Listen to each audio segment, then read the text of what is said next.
Good morning, everyone. My name is Joseph Kearney, and it is a great privilege for me as Dean of Marquette University Law School to welcome you this morning to Eckstein Hall.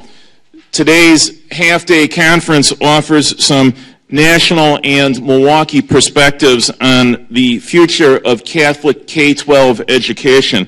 It's the latest in a series of conferences or sessions that the law school has convened together with the Marquette University College of Education, addressing K-12 education in a number of respects. So my welcome this morning is on behalf also of my colleague at the Education School, Dean Bill Hank. We tend to do these conferences, including today's, with the support of the law school's Sheldon B. Lubar Fund for Public Policy Research. Certainly today's topic is of unquestionable importance. No one associated with Marquette University, at any rate, or interested in the church in this region would doubt that. So it's really appropriate and wonderful to have with us two leaders who will give us words of welcome. Marquette University's new president, Dr. Michael R. Lovell, and the Archbishop of Milwaukee, His Eminence Jerome Listecki. I have the privilege of working with these individuals in a number of different respects, and I'm really grateful that each of them would take the time this morning to be here to welcome you, and also in the Archbishop's case to provide an opening prayer or blessing as we begin. So let me yield to Dr. Lovell and then to Archbishop Listecki, whereupon I will come back to the podium and introduce the first panel.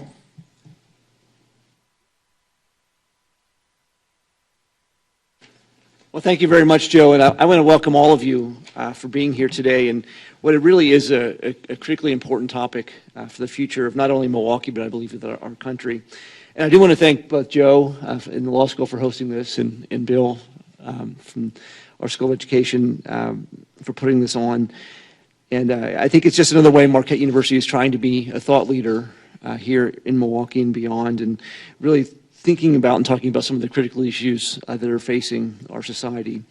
I think Catholic education has never been more important, for our country. Now, I know that a lot of times we talk about being at a critical place, but we need to build a set of graduates, both from the K-12 level and in higher education, that are going to live their lives to make a difference in the lives of others and those less fortunate than themselves. And that really is one of the staples of what Catholic education stands for and what it's about. And I think about many of the problems that face Milwaukee, about unemployment and crime and healthcare. And many of those ills, are solved through education, and particularly Catholic education, because of the values that we instill in individuals and the difference that they try to make when they go out into the world. Marquette University, we really look at our K-12 education partners, many of you who are represented in this room, as our partners, because you really are the lifeblood of our university, that your students matriculate here and come with a great foundation so that we can help better prepare them from the foundation that you've given them. Certainly we have a strong relationship with the K-12 system of Catholic education. We want it to be even stronger, and so I welcome you. Certainly, I've toured many of the schools already. I really want to make sure, both at the high school level and middle school levels, to get to know your institutions and find ways that we can partner together to be even stronger in the future. And finally, I think one thing that we all face as a challenge, I think we need to continue the dialogue, is how do we ensure that our institutions are accessible to everyone so that first-generation students can still find it affordable to get a Catholic education, both at the K-12 level and in higher education in places like Marquette University, because we know the cost of education is falling more and more on students and their families, and anything we can do together to make that something that's accessible to everyone is extremely important. And I think we also should never lose sight of our mission, which is very noble, and to really witness the love of Christ in the classroom and in the world. And certainly at Marquette University, we do everything we can to ensure that our institution has the Catholic and Jesuit values that we were founded on 133 years ago. And with that being said, I do want to thank you all for being here and all the hard work that you do to really help make a difference in the students that are on your campuses like we do on ours. And I also want to take the pleasure of introducing Archbishop Listecki, who is really, when we talk about partners, he's been a great partner for me personally and a great partner for this institution. And I look forward to some of the great things that we're going to be accomplishing together in the future. So thank you.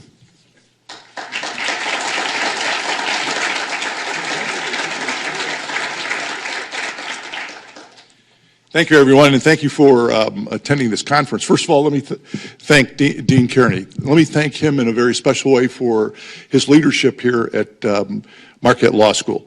This is not the only issue that the law school has taken on.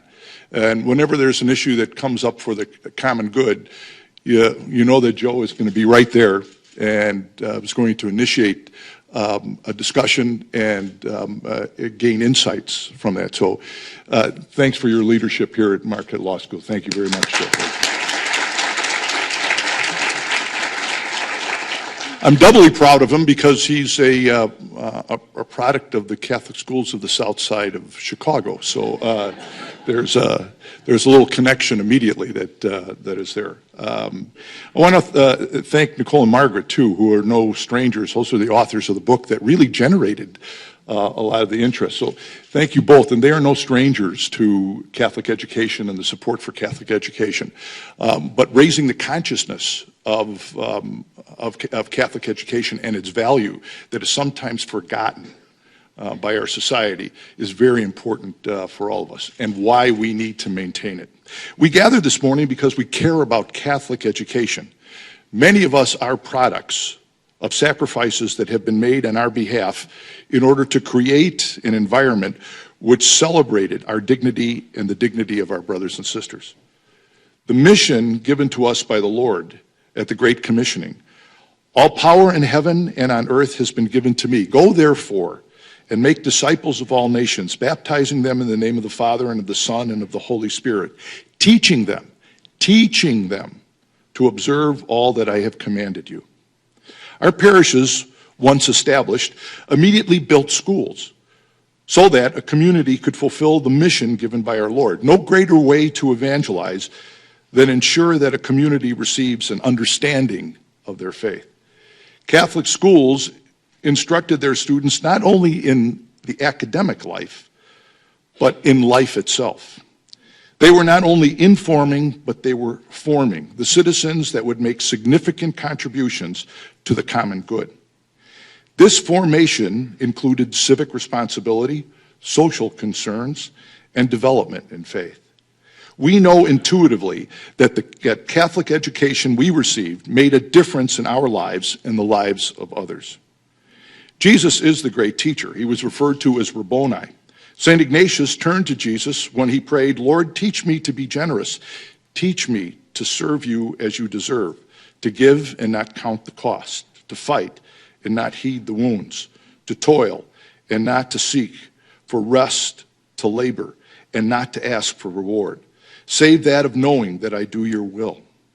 The religious sisters who pioneered parochial schools in our nation lived the prayer of generosity, and we and our society have been the recipients of their gifts. It is time that we herald their accomplishment and acknowledge that we are a better society because of their generosity. At this point in our history, we cannot permit Catholic education to disappear from our social landscape. It would be disastrous for our church, our communities, and our society.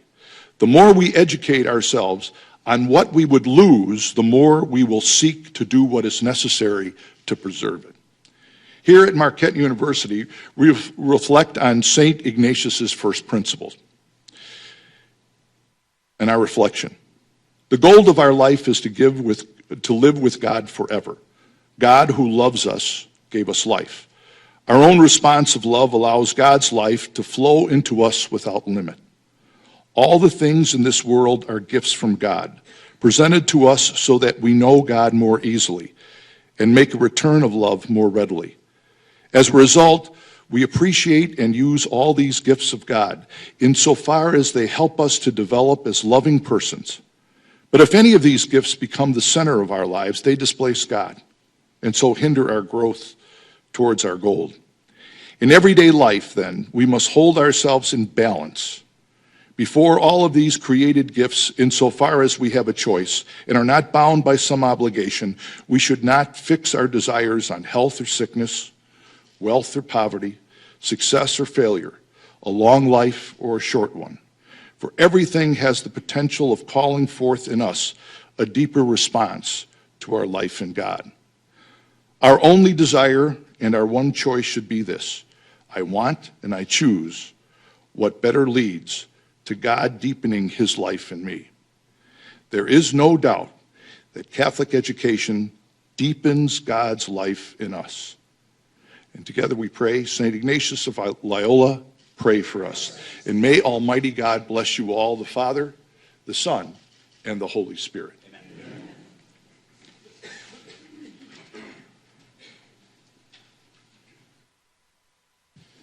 So thank you, Dr. Level and Archbishop Listecki, very much. We will proceed directly to the first of our three panels, and all of you should have, from having checked in, a list of the panels as they will proceed this morning, with an eye toward our concluding at noon. Those of you who are veterans of events at Marquette University Law School know that whatever else we may do well or poorly, we run our events on time, as our starting this panel at 8:30 reflects. So it is my privilege to introduce the panel. Our guests for this first session are professors from South Bend, if you will, Margaret Brinig and Nicole Stell Garnett. Professor Brinig holds the Fritz Duda Family Chair in Law at Notre Dame, which she joined from the University of Iowa. She is a graduate of Duke University and holds a law degree from Seton Hall and a PhD in economics from George Mason University. Nicole Stell Garnett is also professor of law at Notre Dame with a BA from Stanford University and a law degree from Yale. Her past experience includes service as a law clerk to Justice Clarence Thomas at the United States Supreme Court. These individuals are impressive academics with a list of publications and professional contributions that it would take a long time for me to summarize, and you are here to hear from them, not about them from me. So let me make this single specific point, and it is to note their work together. That is, their book, published just this year by the University of Chicago Press, Lost Classroom, Lost Community, Catholic Schools' Importance in Urban America. If you are interested, Boswell Books has set up a table in the Zilber Forum where it is selling copies of the book together with a book that Andy Smarek of our second panel has written about K-12 education. Professors Brinig and Garnett are going to talk about the research with Mike Goucher, who scarcely needs an introduction in Milwaukee. Mike is, of course, Distinguished Fellow in Law and Public Policy here at Marquette Law School, even as he continues his work as an especially well-respected broadcast journalist in this region, to understate a point. So without more, let me welcome Professors Brinig and Garnett to Marquette University Law School and yield the floor to Mike Goucher.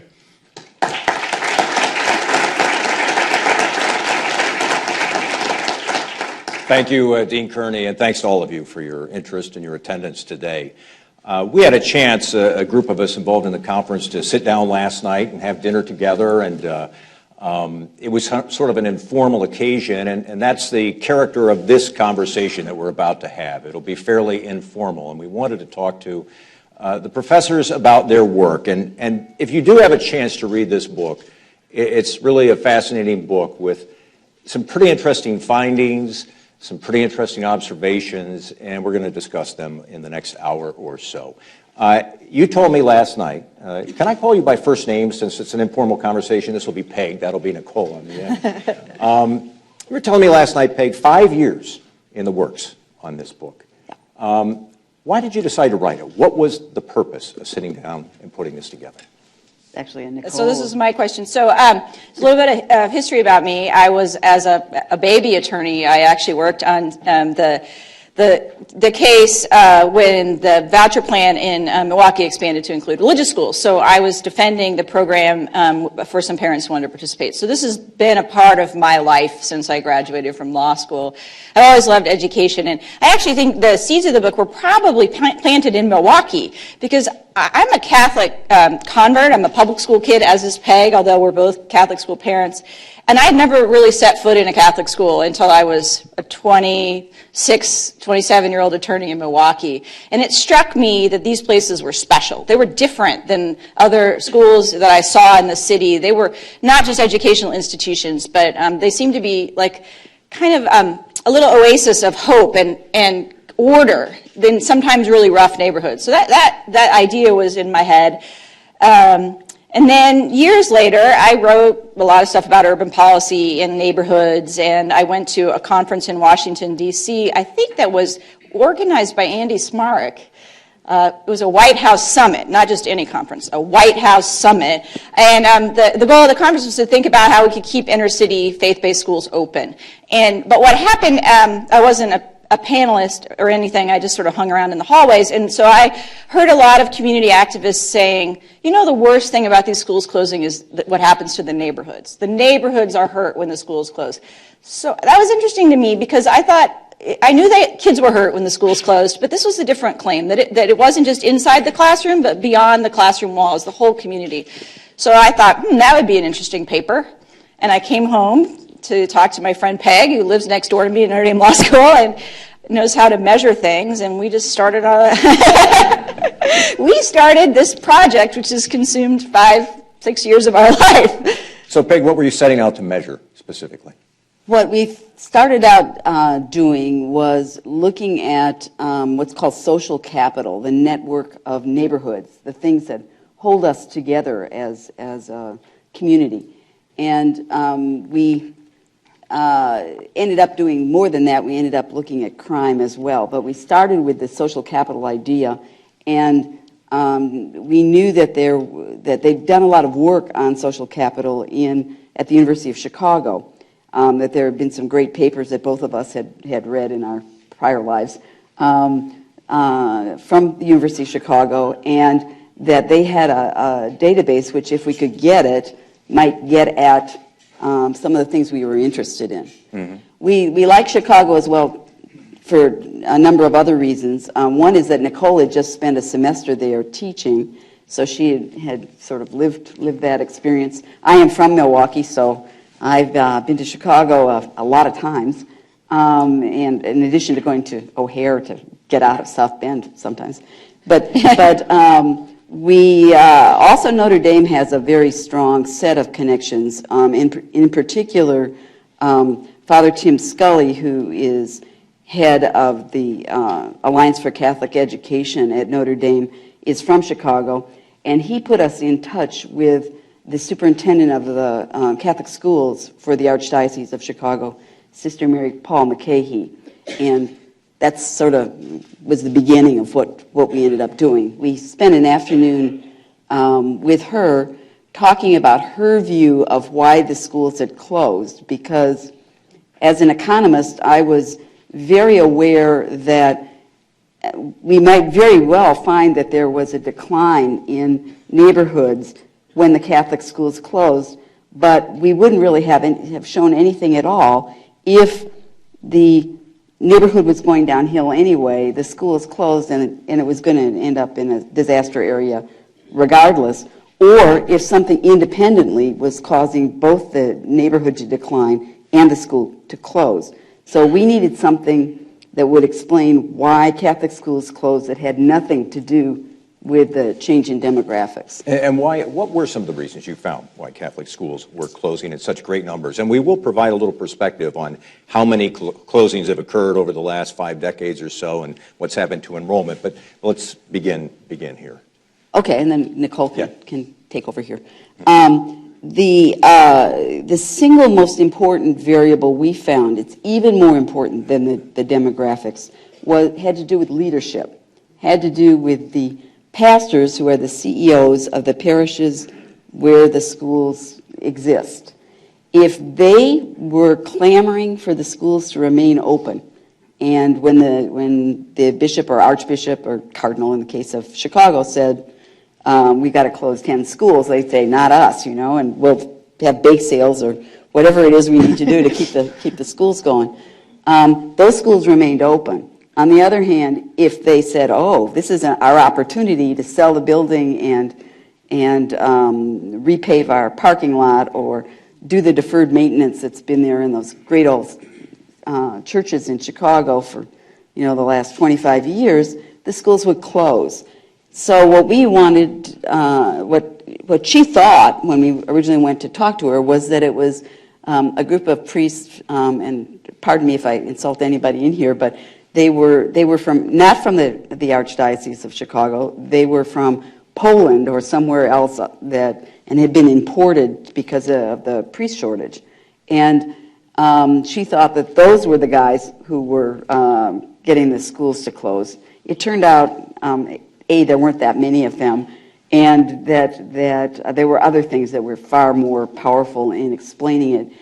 A lot of what we found had to do with pastors that had been removed out of rotation. They had gotten sick. They'd had some sort of substance abuse problem. Tragically, some of them had been involved with clergy abuse of children, sometimes in the schools that ended up closing. Some of them were just became laicized for married. In a case of a parish that I once belonged to, priest married the choir director, and was no longer there. And what happens is that very hard on the congregation, I can tell you. That what the Archdiocese does everywhere is they put somebody in as an administrator just to sort of fill the rest of the term until the regular rotation can be finished.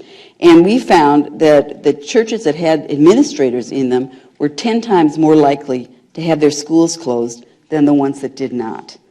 There was also some connection with the date of ordination of the priests. In other words, we thought, we weren't sure which way it was going to cut, and whether it would be the old guys who would be more likely to have gone to Catholic schools themselves and to know what the role of the school was in the lives of the parishioners might be more likely to hang on to them, or whether it would be the young, on fire, newly ordained people. It turned out that in Chicago it was the former. The young priests were more apt to have the school stay open. In Philadelphia, where we looked as well, it was the older ones. So it did have something to do with it. Can I back up just a little bit? So I think what's really was important for us with figuring this out, and this was a chore.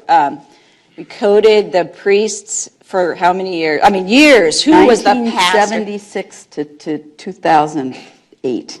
So what we know and what we all know is that, one of the reasons that Catholic schools close is the shifting demographics of the Catholic Church. So in Chicago, as Archbishop Listecki knows, I mean, the Catholic, they put a parish with a school within a mile. Everybody was supposed to be able to walk to the school. So there's a lot of schools. Plus you overlay an ethnic footprint. So they would sometimes be schools next door to each other. And then when Catholics suburbanized in the 60s and the 70s, then those schools, the people supporting the schools aren't there anymore. And the schools change their mission. Many of them heroically begin to educate minority kids. Those that were formed to educate Polish kids began to educate Puerto Rican kids, in one example, or African American kids. So, and the schools close in part just because there are too many. I mean, what the social scientists call a spatial mismatch. There's too many Catholics without schools in the suburbs and too many Catholic schools in the city. So we knew that some schools have to close. And in fact, there are actually fewer Catholic schools in the United States today than there were in 1920. Can you put some numbers on that, sure. Nicole? I mean, give people 1960 is really the peak. The peak Catholic is in K-12. 1965 with about 13,500 schools and about 5.5 million kids. Today, there's about half as many schools, about 6,500, and about 2 million kids. In the last 20 years, about 2,000 Catholic schools had closed, and so just some numbers in individual dioceses, about 40 Catholic schools closed 2 years ago in Philadelphia. I think the Archdiocese of New York has closed or consolidated about 60 over the last 2 years. In our period of study between 1984 and 1995, the Archdiocese of Chicago closed, I think it was about 150 schools. 110 of them were in the city of Chicago. So we know that there's got to be some consolidation, and especially in a place where the church, unlike Milwaukee, where where parents aren't given the option of spending some of the public funds designated for their children at a private school. And we know that another factor in the consolidation is the decline in religious vocations. You had a model for many, many years of Catholic schools that were free because you had essentially free labor because of the sisters that heroically built our school system and because parishioners paid through the collection plate to support the school and the sisters. That doesn't happen anymore. So what we had to do was, but we also knew that some of these schools were staying open and they were just doing heroic work. The history of Catholic education of minority kids includes some of the best studies of, the Catholic schools have been, from their inception, the path to college and heaven for generations and generations of kids. They've lifted generations of people out of poverty, and even after all these changes in the cities, there were still schools that were educating poor kids heroically, that had high graduation rates. And so we needed to figure out why were some of these schools closing and some of them staying open. And that was really the key to our empirical project, and that's what we did with the pastor variable. Mm-hmm. Well, I want to kind of transition this into the conversation about what happens not only inside the classroom. You just made a compelling case for how Catholic schools perform, in particular with disadvantaged kids, for instance, and how well they do in Catholic schools. But you're looking at this notion of social capital, what happens to neighborhoods outside of the school. And I want to explore that with you. You said, based on your research, you found that social disorder, physical disorder, increased, social cohesion lessened. And you could quantify that, Peg. Yes. How did you do that? All right. There's an easy way and a hard way. The good way, which turned out to be impossible for us, was that the University of Chicago Department of Sociology had a whole bunch of grad students who took video cameras and rode around in minibuses around various blocks in Chicago, taking pictures of what they saw, so that you could actually count how many broken windows there were, how many cigarette butts there were, whether or not there are people selling drugs hanging out at the corner and all that kind of thing. Unfortunately, the blocks that they chose and the blocks that had open or closed Catholic schools were not the same. And in fact, there were it was too small an overlap to get anything meaningful going on statistically with the particular blocks that they'd videotaped. Likewise, another great thing that would have been, from an economist's point of view, would have been the gold standard, was that they had a longitudinal study of a number of families in Chicago. They surveyed a whole bunch, and we ended up using those surveys, but then they took a subset of those people and followed them for a number of years. And it would have been, super if we'd been able to say, this is how they felt when the school was still open, this is what happened to them when the school closed. But unfortunately, again, the neighborhoods where the schools closed and the neighborhoods where they talked to people sometimes intersected, but sometimes didn't. So we couldn't use that either. And we ended up using one where they did all of the city, and they'd surveyed everybody and they asked them questions like, if there's a snowstorm, will your neighbors help you shovel out your walk? If there's a group of kids playing that's not supervised, will you get an adult to watch them? If there's a fight going on, would you try to break it up? That kind of question, as well as, do you see a lot of graffiti every day?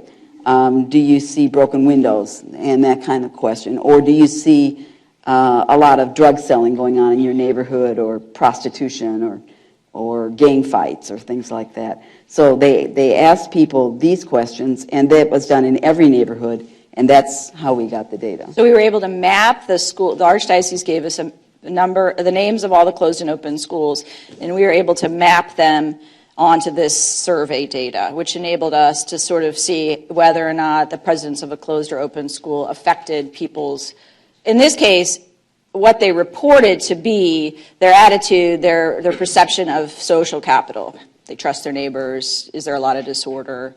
I was really interested in this. I knew about this survey because I had written a lot on cities, in particular what's called the broken windows hypothesis, which is it's an idea that when broken windows are a signal to the community and to bad guys that this is a place that doesn't have its act together. So the theory is that minor manifestations of disorder, like a broken window, a graffiti, cigarettes on the street, or major ones like gangs and prostitution, send these signals and lead to more crime because it suggests the neighborhood is unraveling. So I was aware of the survey data that had been used actually to test the broken windows hypothesis in the city of Chicago, and that's the data we were able to, with some negotiation, get from the researchers. Peg, you found that crime was affected by the closing of a Catholic school in a neighborhood. How so?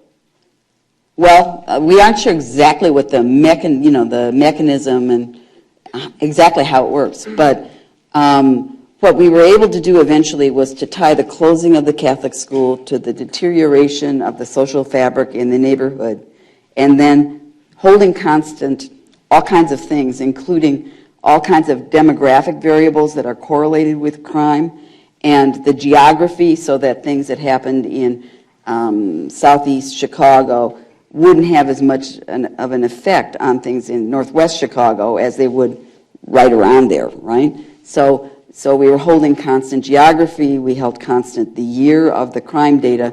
We got data on police beat level from the police department in the city of Chicago, and we're able to show in a really complicated model that the closing of the Catholic schools actually predicted how much the crime level would decline during the period of time we were talking about. Around the U.S., crime declined a lot during the period of the late 1990s, early 2000s. And what we found was that, while generally speaking in Chicago, it declined about 25%, in the places where the schools had closed, it only declined 17%, holding constant everything in the world, right?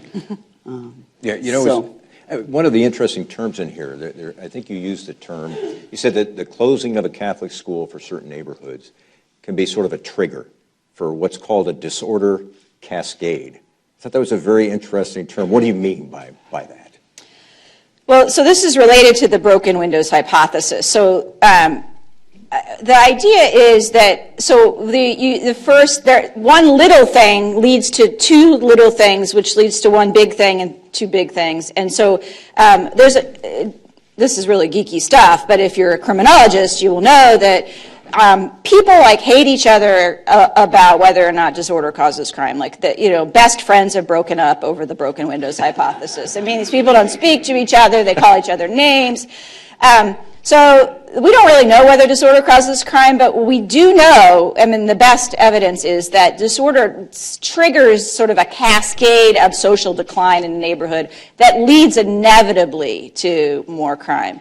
And our thought would be, and we can't say for sure, but we're pretty certain that the school closures do that. So it might be a neighborhood where things are kind of unraveling anyway, but that school closure triggers this disorder cascade, and things start to spiral out of control because the neighbors who may have been, for whatever reason, tied together because of the really strong social institution that the school is providing, the strong networking effect, the neighbors are holding things together. When that goes away, then the neighborhood just sort of falls apart, leading inevitably to more crime. We really would have liked to say that the first thing that happened was the school closed, the second thing that happened was a decline in social capital, and the third thing that happened was crime went up. We actually can't say that just because of the nature of the data, but we think that that's the logical progression. You looked at a couple of other cities, too, because there might be people in the room who think, well, is this a Chicago phenomenon? Is what's happening in Chicago indicative of what happens in other cities? You looked at Philadelphia, you looked at Los Angeles. What did you find?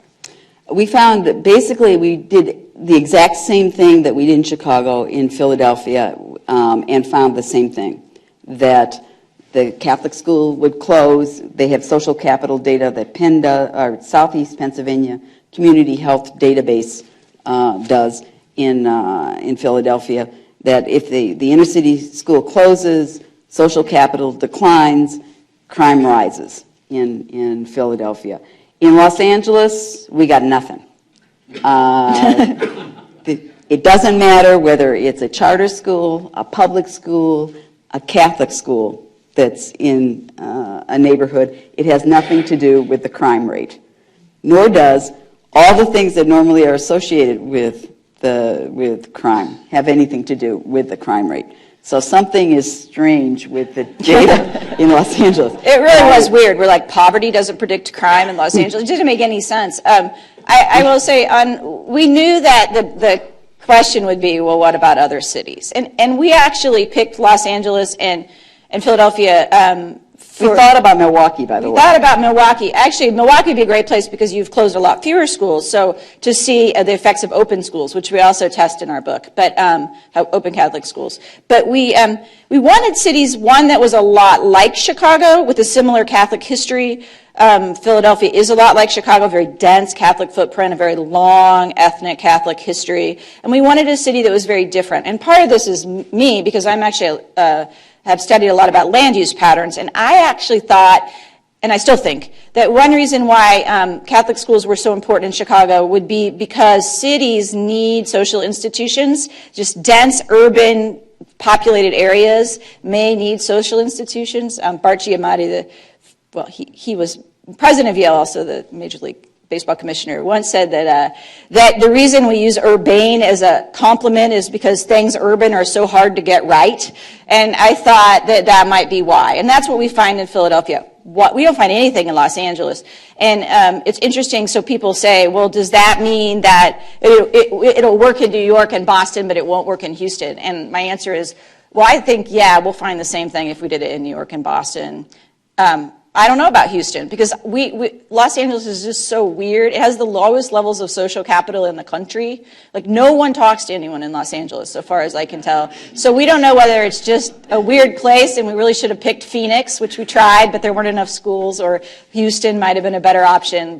So we don't really know. But I think our Philadelphia findings suggest to us that cities like Milwaukee, cities like well, Detroit doesn't really have any Catholic schools left. Cities like Milwaukee, cities like New York, cities like Boston, those are going to have a similar story. So some of these Catholic schools that have closed have reopened sometimes as charter schools. Charters are a big phenomenon. And so the logical question, one that you tried to address in the book, is do charters have the same social capital in a neighborhood? And I guess the question is, what did you find, or is it too early to have any definitive conclusion to that question?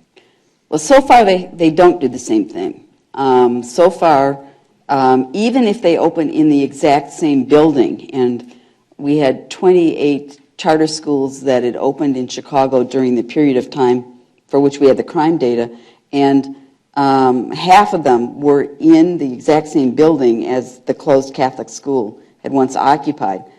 Even those schools, the crime tended to perform the way they would have had the charter school not been there. In other words, the crime is still not decreasing as much as it is in other places. It's a different kind of model because there weren't any charter schools that had closed. Chicago is reluctant, is a mild word for what the way that they are about closing charter schools, basically.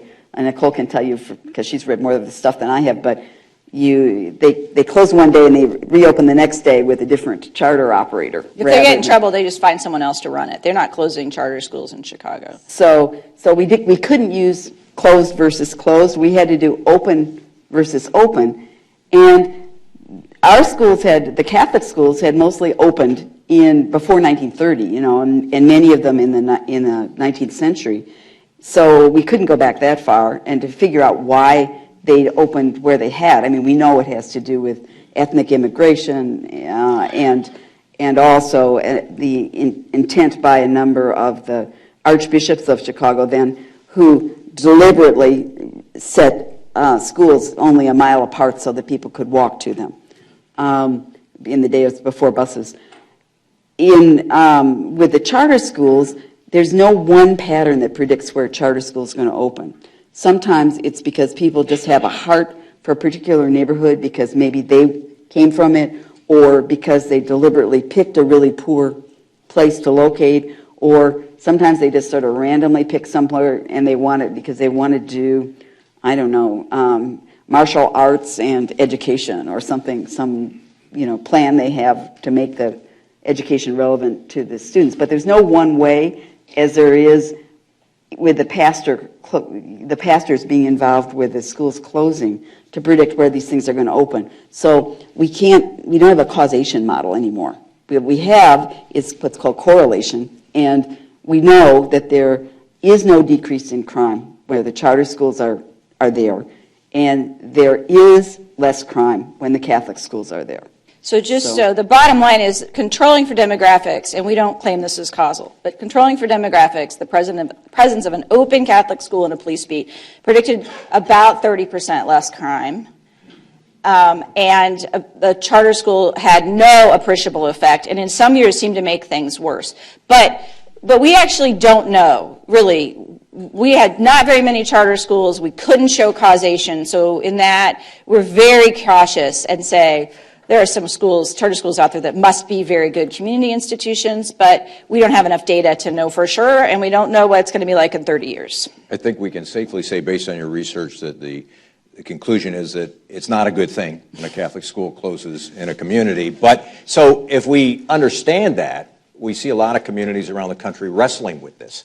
The church is wrestling with this. Parishes are wrestling with this.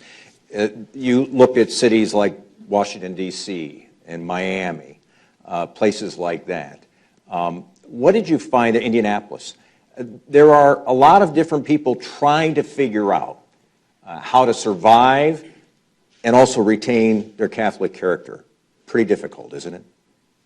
Yeah, but it's not impossible. And we know that some of the priests the pastors in the schools, districts in Chicago and Philadelphia fought and kept those schools open, even though all of them were not paying for themselves. They were all operating in the red, except for one school in Chicago, even of the open schools. So you're dealing with very financially troubled institutions. Let's put it that way.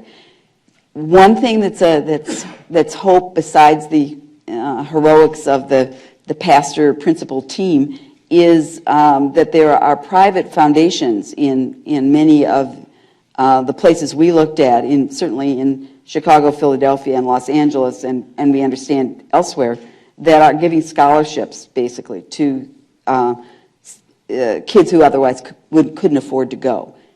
They're heroes too, right? So it's the sisters and some pastors and these people that are philanthropists. We know that the archbishops or cardinals who are sending priests to various schools could do a better job in picking who gets the school, right? Write that down, Archbishop. It's not so much of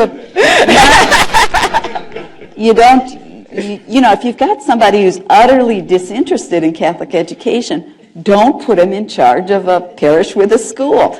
It just makes sense. And there's some people who just, aren't interested in it, who feel like this about the Catholic school, and it's disruptive and it's not their thing. And those people should not be running them.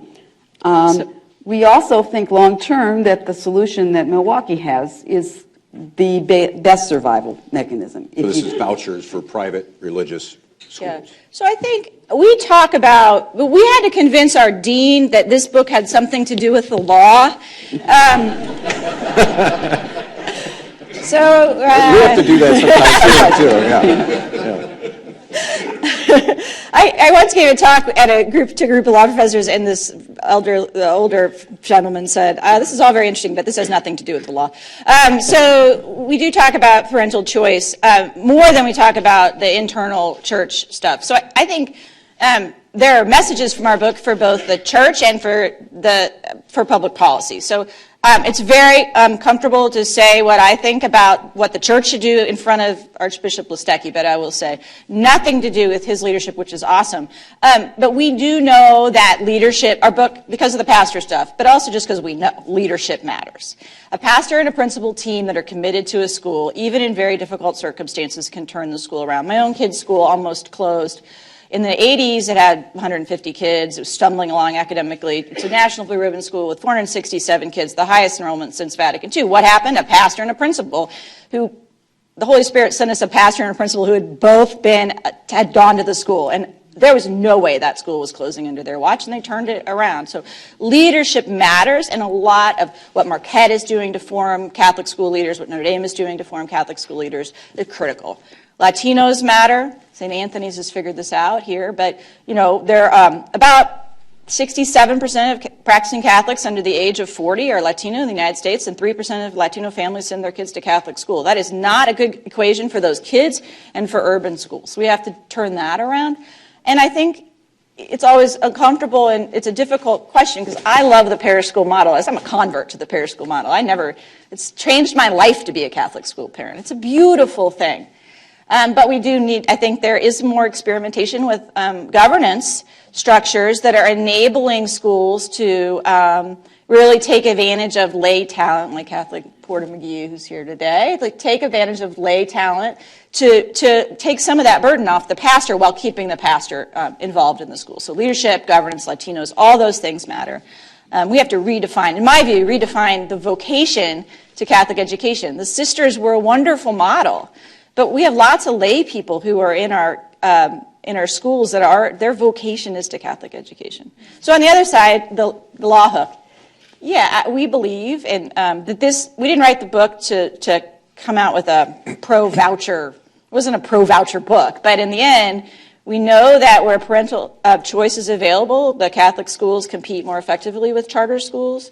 We know that bishops who don't have parental choice feel understandable pressure to secularize their schools and turn them into charter schools and try to sort of do religion in the afternoon or on the weekends, because it's the only way that they can get public funds for their schools, and I think that's just not fair. I mean, Catholic schools have served the common good for generations, and Catholic schools, by the way, have been fighting for parental choice since the 1850s, and the trend lines are positive. But we do need to, we think that the book supports the case for parental choice. Parental choice cannot stand or fall on the fact that these are good community institutions. They have to stand or fall on the fact that parental choice is just. Our church teaches that parents are the first and best educators of their children. But it's also opening the doors to very good schools, to kids who really need good options. Peg, what's been the reaction to the book? What are you hearing from people? We have been overwhelmed. Basically, we're academics. I'm really geeky, and we're used to talking to students, sometimes to judges, and a lot to other law professors in what we write and what we say. We have the Holy Spirit has been working in an amazing way with this book, and it has turned into something that is well beyond the two of us. And we have spent a lot of time doing things like this, although this is the first sort of symposium or anything like that that's been organized, but a lot of time going around and talking to people, talking to bishops, talking to philanthropists, talking to academics about what this book means, and sort of providing another arrow in the quiver of how you can feel about the necessity for keeping these schools open. The numbers are discouraging. Are you optimistic about the future of K through 12 Catholic education in this country, or are we going to see a continuation of this trend? I think if nothing is done, we're going to definitely see a continuation of the trend. I'm hopeful and prayerful about the fact that things can change and that they are changing in so many places for the good. I now have grandchildren. My 5 kids all went to Catholic school and all the way through, And I'm hoping that there will be places for my grandchildren as they get older and their children after that, although I probably won't be here for that. I think that Catholic schools are really important in another way. It's both as an evangelization of the parents who send their kids to those schools and to create more vocations. And I think if they don't, I think the church is in trouble. It's not just the schools. It's not just even the neighborhoods. I think that they operate in a very powerful way to do many, many wonderful things. Nicole, I'll give you a final word, and then we'll take some questions from the audience. Yes, I'm optimistic. I think, along with my colleague Joan Schoenig in the back and others who are here, we at Notre Dame have talked to a lot of bishops about Catholic education.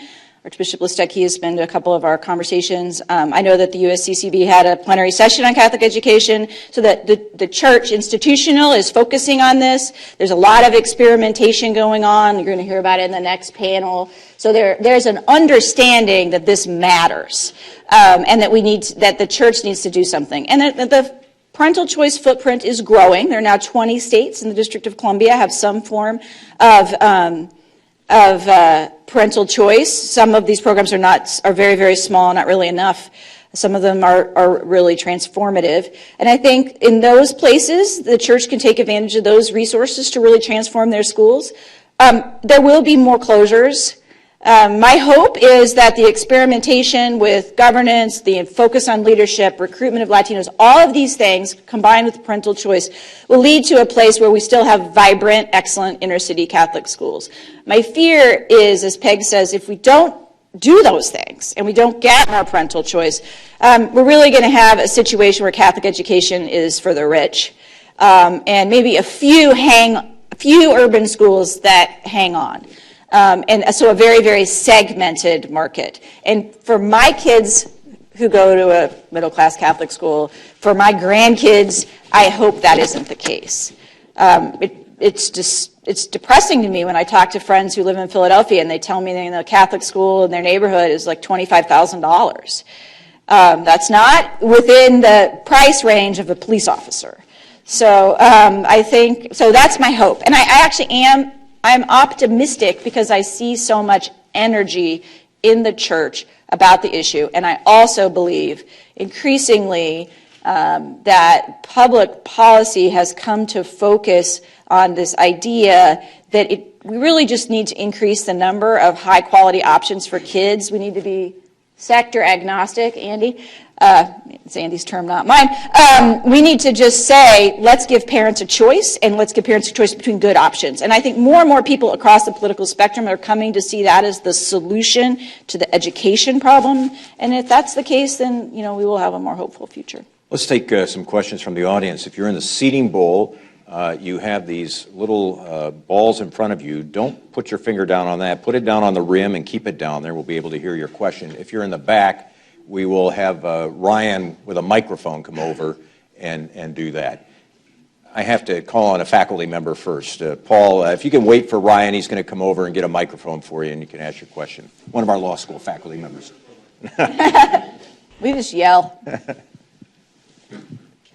Hi, Peg and Nicole. I'm Paul Secunda. I'm a faculty member here at Marquette Law School. First of all, thank you so much for your very interesting discussion with Mike. Really learned a lot. One of the things I was thinking about, when especially you were talking about school choice, was that what we find in the urban setting is that a lot of the students who go to Catholic school are in fact not Catholic.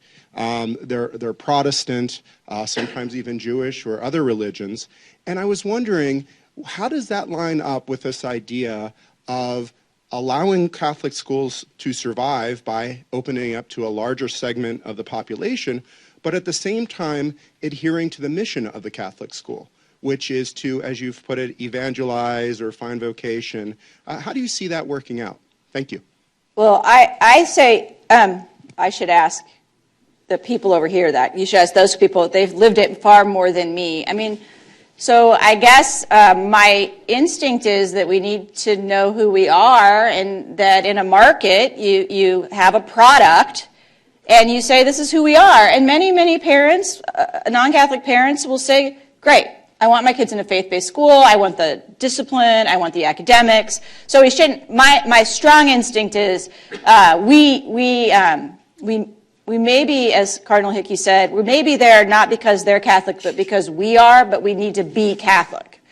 The other thing we need to remember in the school choice environment in many urban settings is that there are many Catholic kids who could, with parental choice, and would, with parental choice, attend Catholic schools, and they're Latino. In South Bend, actually, South Bend, Indiana, the advent of the parental choice scholarship program in the state of Indiana led to, on the west side of town, Catholic schools becoming more Catholic, because almost all of the kids arriving with the scholarships were Latino. So if you actually looked, it wasn't that the Catholic schools became less Catholic, they became more Latino, and so they're presumably more Catholic. So I think both of those things. In parental choice states, I think it's particularly important to be very effective in outreach to Latinos and to making our schools welcoming to Latinos, while at the same time remaining dedicated to educating the kids that our schools have served that aren't Catholic. In Chicago, Catholic schools have a very, very long history of educating first the immigrant population from various places in Europe, but also the African American population. Many, the vast proportion of which is not Catholic. And if you look at what our mission is as Catholics, it's not just to help Catholics. It's to be lights for everybody and beacons for everybody. And these schools are sort of emblems of our faith as outsiders in those communities. And that's why closing them is so terrible. It's just saying, you know, we're turning our backs on you. We don't care. We're just going to go out to the suburbs where the Catholics live. This is in addition to the Latinos. So I think there's a both there. Other questions? Yes, sir.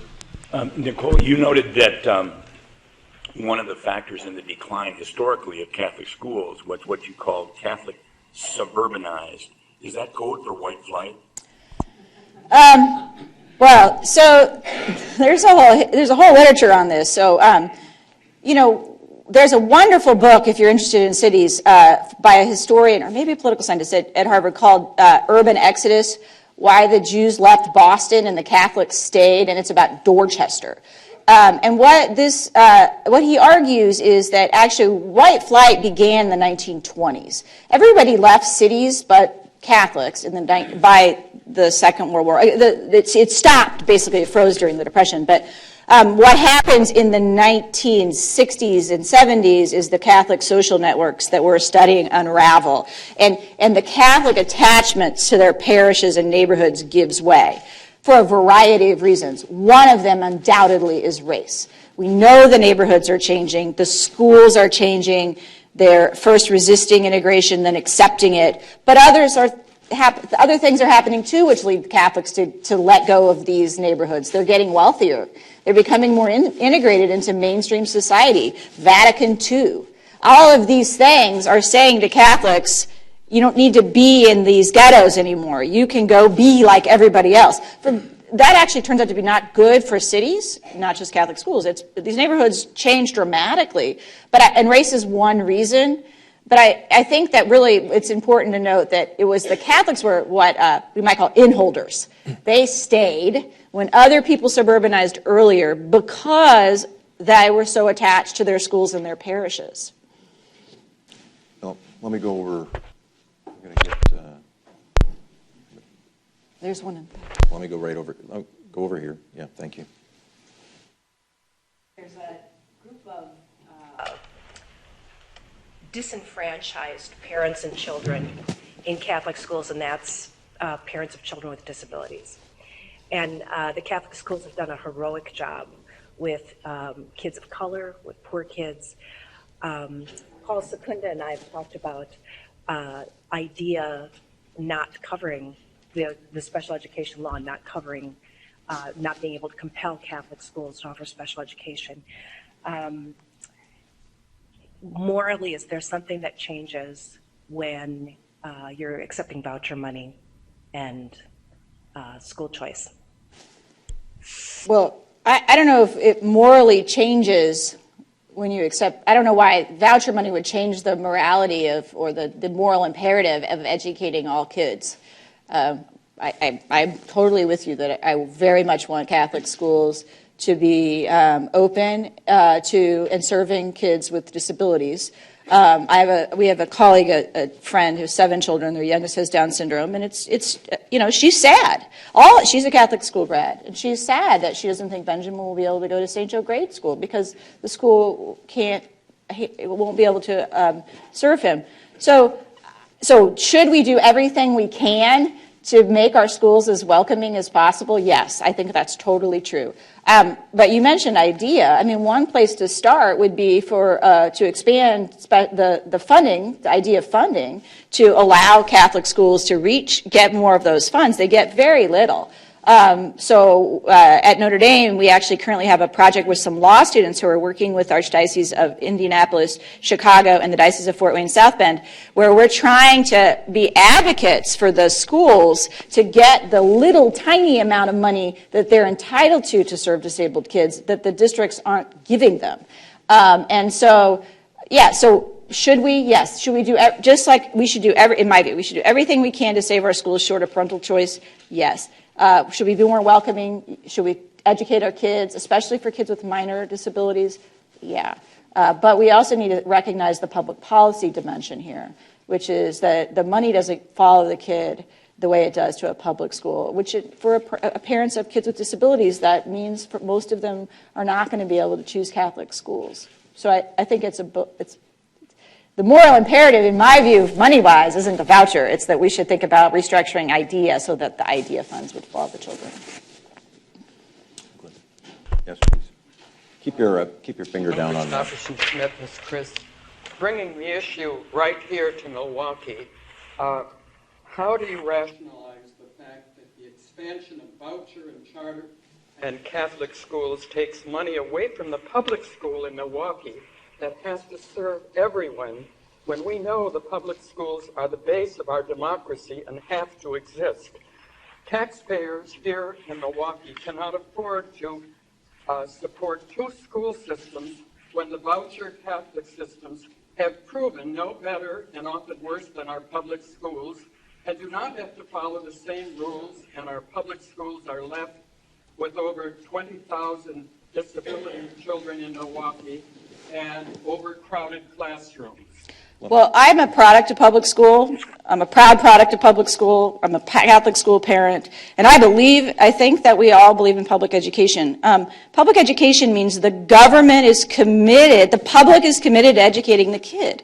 And I don't see why we think that a scholarship program, a tax credit program, a parental choice program isn't the government being committed to educating children. So I guess I kind of push back on the premise of your question. There is no less commitment to public education in a place with parental choice. It's just that we are being agnostic about the delivery mechanism. The U.S. Supreme Court said in 1923 that parents have the ability to elect whether to send their kids to public school or private school or Catholic school. It's part of the parents' ability to choose. In fact, what I did when when my 5 kids were going through Catholic schools is I was paying for the kids in the public school and the kids in the Catholic school. So the idea that you're doing both isn't kind of foreign, but I think the idea is that you allow the parent to choose. And actually, as a foundation for democracy, one of our colleagues, Dave Campbell, working with Robert Putnam from Harvard, did a survey on sort of civic responsibility and civic knowledge, and the kids from the Catholic schools were outperforming the kids from the public schools on those measures. Go ahead. I was going to say one thing also about educating disadvantaged kids is tough, no matter what sector you're in. It's tough. But, interestingly, I don't know exactly, it's been a while since I read the studies in Milwaukee, but, in Indiana, there was a recent study of the implementation of this Choice Scholarship Plan policy in Indiana, and it turned out that the kids that took the vouchers, the scholarships, were poorer, more disadvantaged, and lower performing than those that stayed.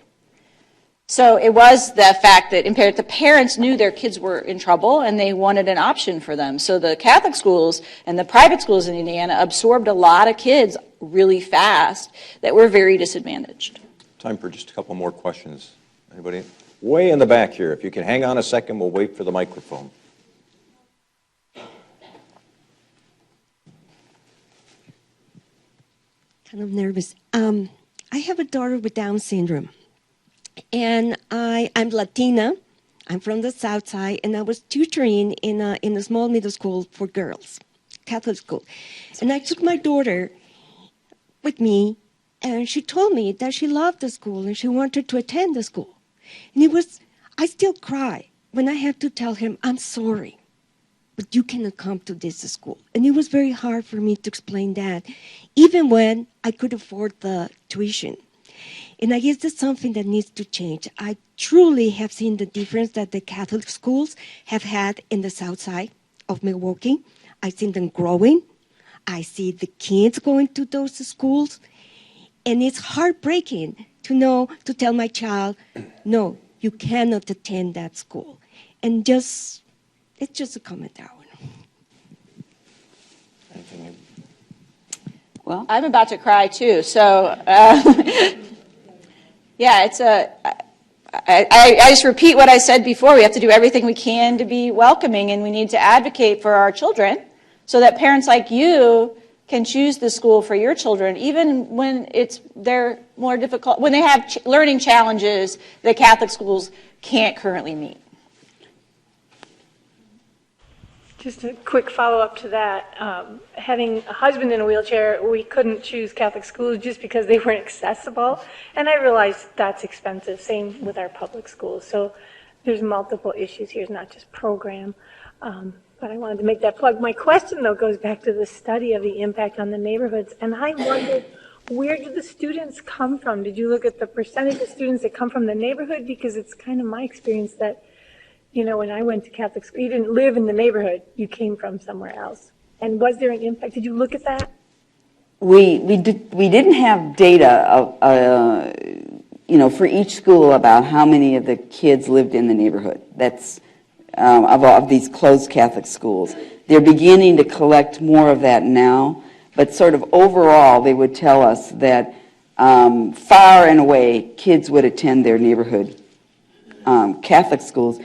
And while at the same time, for the public schools and the charter schools, many of them were sort of magnets, and they were less likely to be neighborhood, particularly the public schools were less likely to be neighborhood institutions than the Catholic schools were. I'm going to take one more. Yes, sir. I just had a question. You had mentioned the importance of leadership and pastors and principals. Could you just elaborate a little bit more upon what you saw in those pastors and principals who had that fire that you talked about? Well, so we should disentangle what we heard and what we studied. Mm-hmm. So what we hear and what we know anecdotally and what Sister Mary Paul McCaughey told us is that if you have a good principal and a good pastor, they kick and scream and scrape and make it work. And in many, we know anecdotally that there are all kinds of stories, the story of St. Joe Grade School in South Bend, Indiana, and many, many more, where a leader turns around the ship going in the wrong direction. So what we studied was just who was in charge. Was it a pastor or an administrator? So what we studied was we found that a pastor predicted schools staying open and an administrator predicted schools staying shut. My comment on leadership is broader than that, and that's just talking to superintendents and bishops and others who say, look, pastors matter, but principals matter, and you really, really have to form leaders for the unique challenges of Catholic schools. I mean, the unique challenges of being a marketer, the accountant, the instructional leader, the coach. I mean, it's a big job. And so, we need to, I believe that universities like Marquette and Notre Dame have a moral obligation to think about, are we actually forming principles to meet the unique leaders, to meet the unique challenges of running a Catholic school, which is different than the very burdensome and unique challenges of running a public school. In part, because in addition to all the things that Nicole talked about, keeping Jesus in those schools is really important, right? And the principal is going to set that tone as well as everything else. So we need to be thinking about that and how to do that. I'm going to wrap things up, but I wanted to ask you the logical question. Given the feedback you've received, will there be a second book? Are there issues unresolved in your minds? Would you like to spend another 5 years working on a book? This is the dean starts to get very nervous about the law. Yeah, we've got some ideas. One thing that we're really interested in is one of the questions that we've been asked when we've been out talking about this book is, well, couldn't you go out and actually talk to people and figure out on at the very local level what's going on, and wouldn't that enrich the study that you had? Neither Nicole nor I is trained in doing ethnographic research, but we have a colleague who is, and so the three of us want to do that kind of work and sort of figure out exactly what the mechanisms is, what the parents, the neighbors, the people in the school, everybody is thinking, both when they're open and when they're closed. And we'll probably do that in Chicago, but we don't know yet. I'm particularly interested in the role that schools play in making parishes vibrant. I think that having a school there, once you get past the fact that some of the parishioners don't have kids in the school, either because they have them in the public school or because they never had any children or their kids are all grown. Once you get through the difference between, feeling that you're only serving this segment of your parish and into thinking of it as a communal enterprise, I think there's something that changes in a parish and that it becomes very vibrant and giving. And I'm interested in studying that. The third thing we're interested in doing, and there are some people at Notre Dame that are thinking about this too, is that we don't think it's a coincidence that a whole lot of leadership, and particularly leadership for historically disadvantaged, underrepresented groups, are products of Catholic schools, whether they were Catholic or not. And we want to show that and highlight it. And fortunately, I think that's actually an easy job from a numbers point of view. We're going to take about a 15-minute break. We'll be back in action at 9:45. But before we go, special thanks to Professors Winnig and Garnett. My name is Tom Kiley, and I direct the Institute for Catholic Leadership here at Marquette University. As I said, it is my great pleasure to introduce our second panel at this conference. First, however, I'd like to make a few remarks about the context in which our next topic, Perspectives on Innovations, operates. As the first panel has framed the community effects that Catholic schools have had on the environments in which they operate, Catholic schools also reflect and challenge the cultures in which they do their work. In addition to the communal aspects of their existence, Catholic schools also demonstrate an instructional and institutional posture to the larger education community. Instructionally, Catholic schools are guided by a belief that balances the academic with the spiritual, the religious, the emotional, and the social development of students. Institutionally, Catholic schools historically have been attached to parishes on the elementary level and attached to dioceses or religious orders on the secondary level. Like so many other aspects of the educational landscape, these aspects of Catholic school life are going through many innovative approaches to the communal, instructional, and institutional forms through which Catholic school ministry operates. Our second panel will discuss the nature and scope of some of these innovations. Our moderator is Alan Borsick, who serves as a senior fellow on the Law and Public Policy wing here at Marquette Law School. Alan has worked as a journalist, an editor, and a tireless advocate for education that serves all students during his illustrious career in Milwaukee and on the national stage.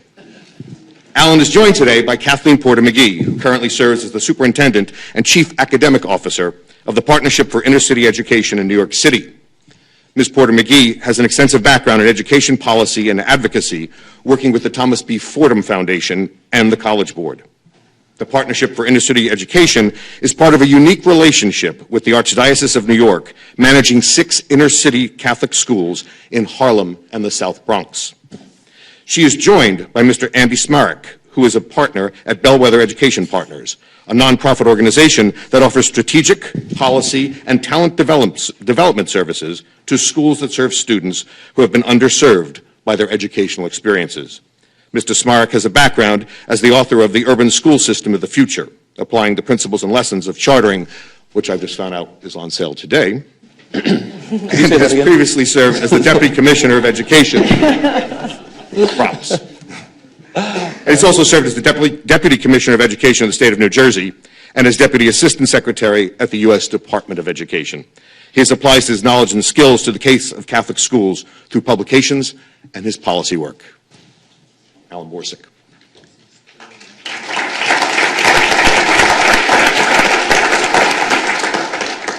Thank you all for being here, and I always feel like at these events I'm in a room with my friends, you know, that these are, so many of you are people that I have contact with quite often, and I'm pleased that you joined us.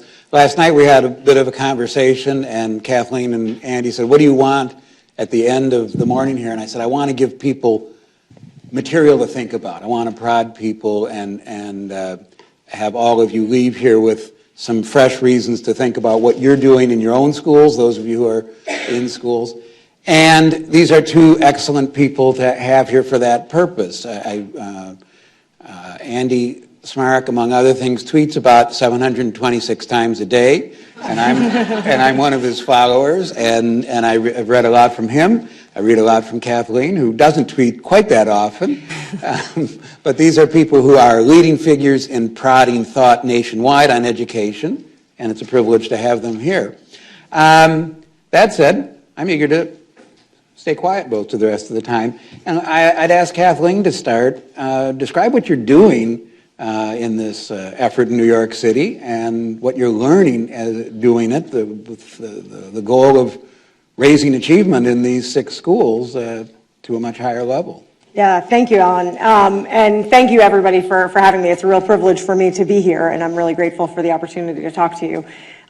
Just to get started, one of my colleagues back when I was a teacher in the Archdiocese of Washington used to say, we teach who we are. So when he'd ask, well, what do you teach? He said, I teach who I am. And so I'm going to start by telling you a little bit about me and how I came to this role. I have a long history in Catholic education. I think I've sat, except for the religious, I've sat in just about every seat you can sit in. I was a student from K through college in Catholic schools.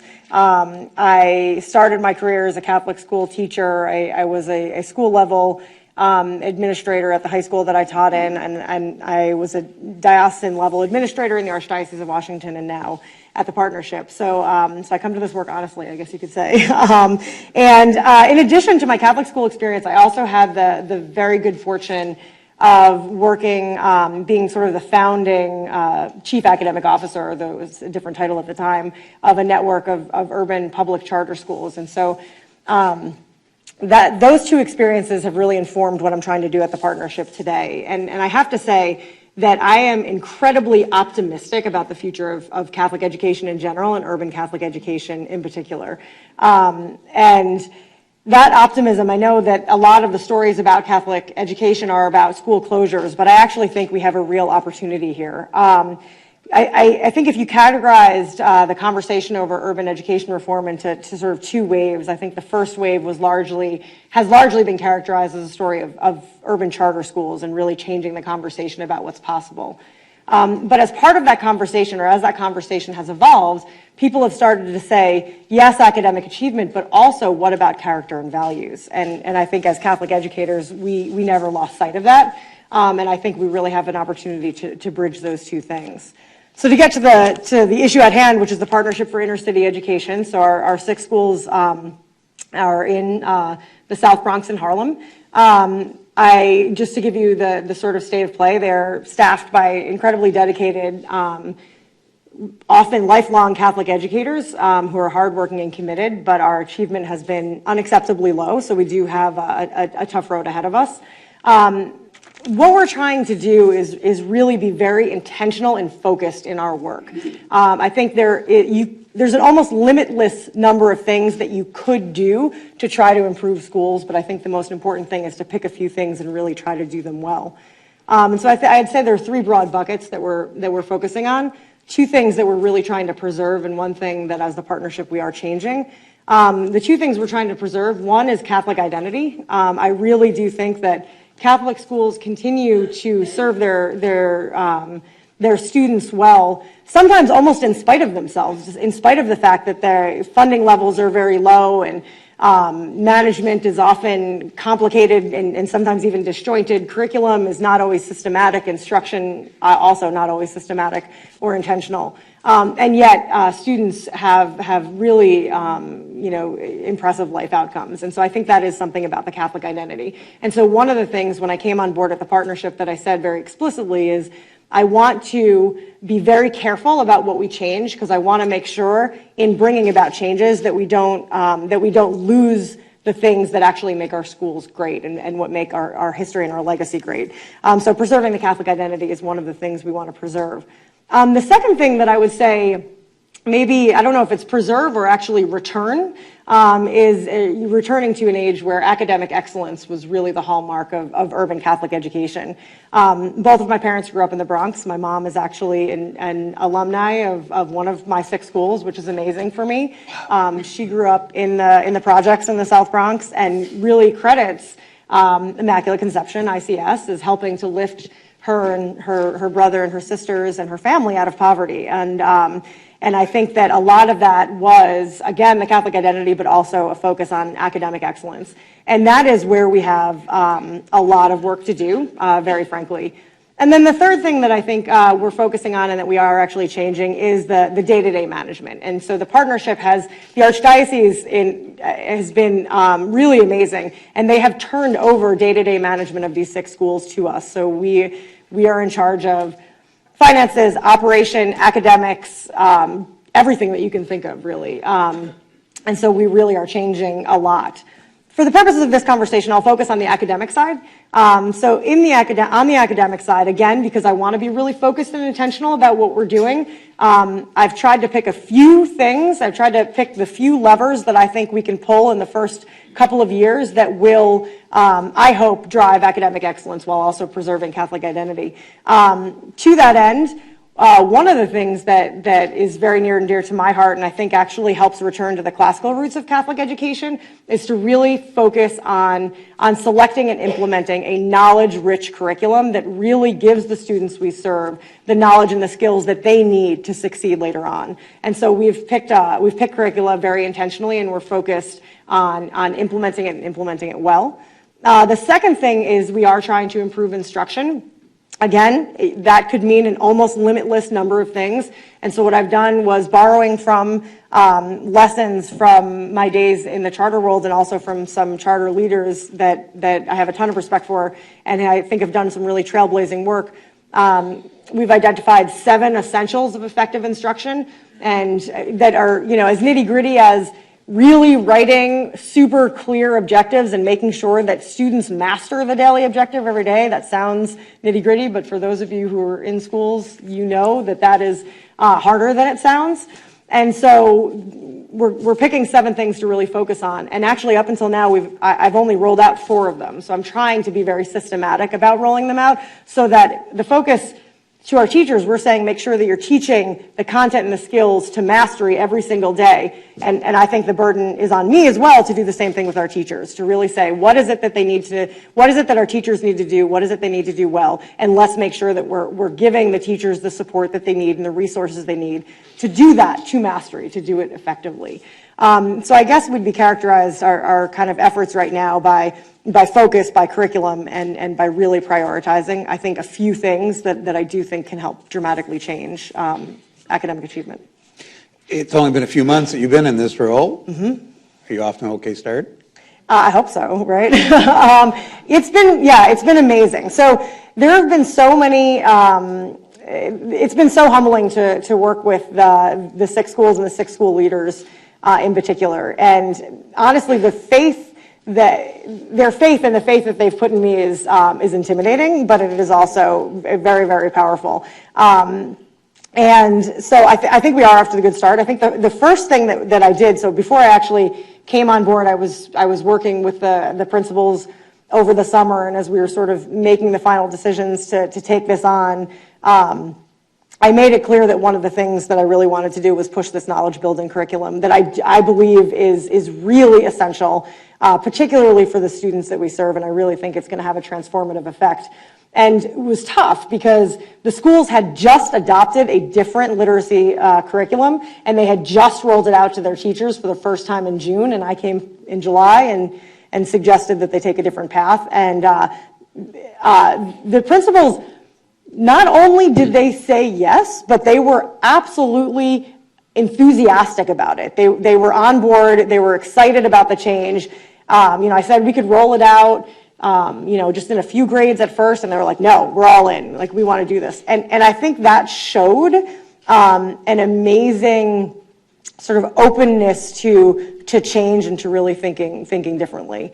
So I'm not going to, say that we don't have a tough road ahead of us. We do, but I think we have an amazing support of our leaders and of our teachers as well.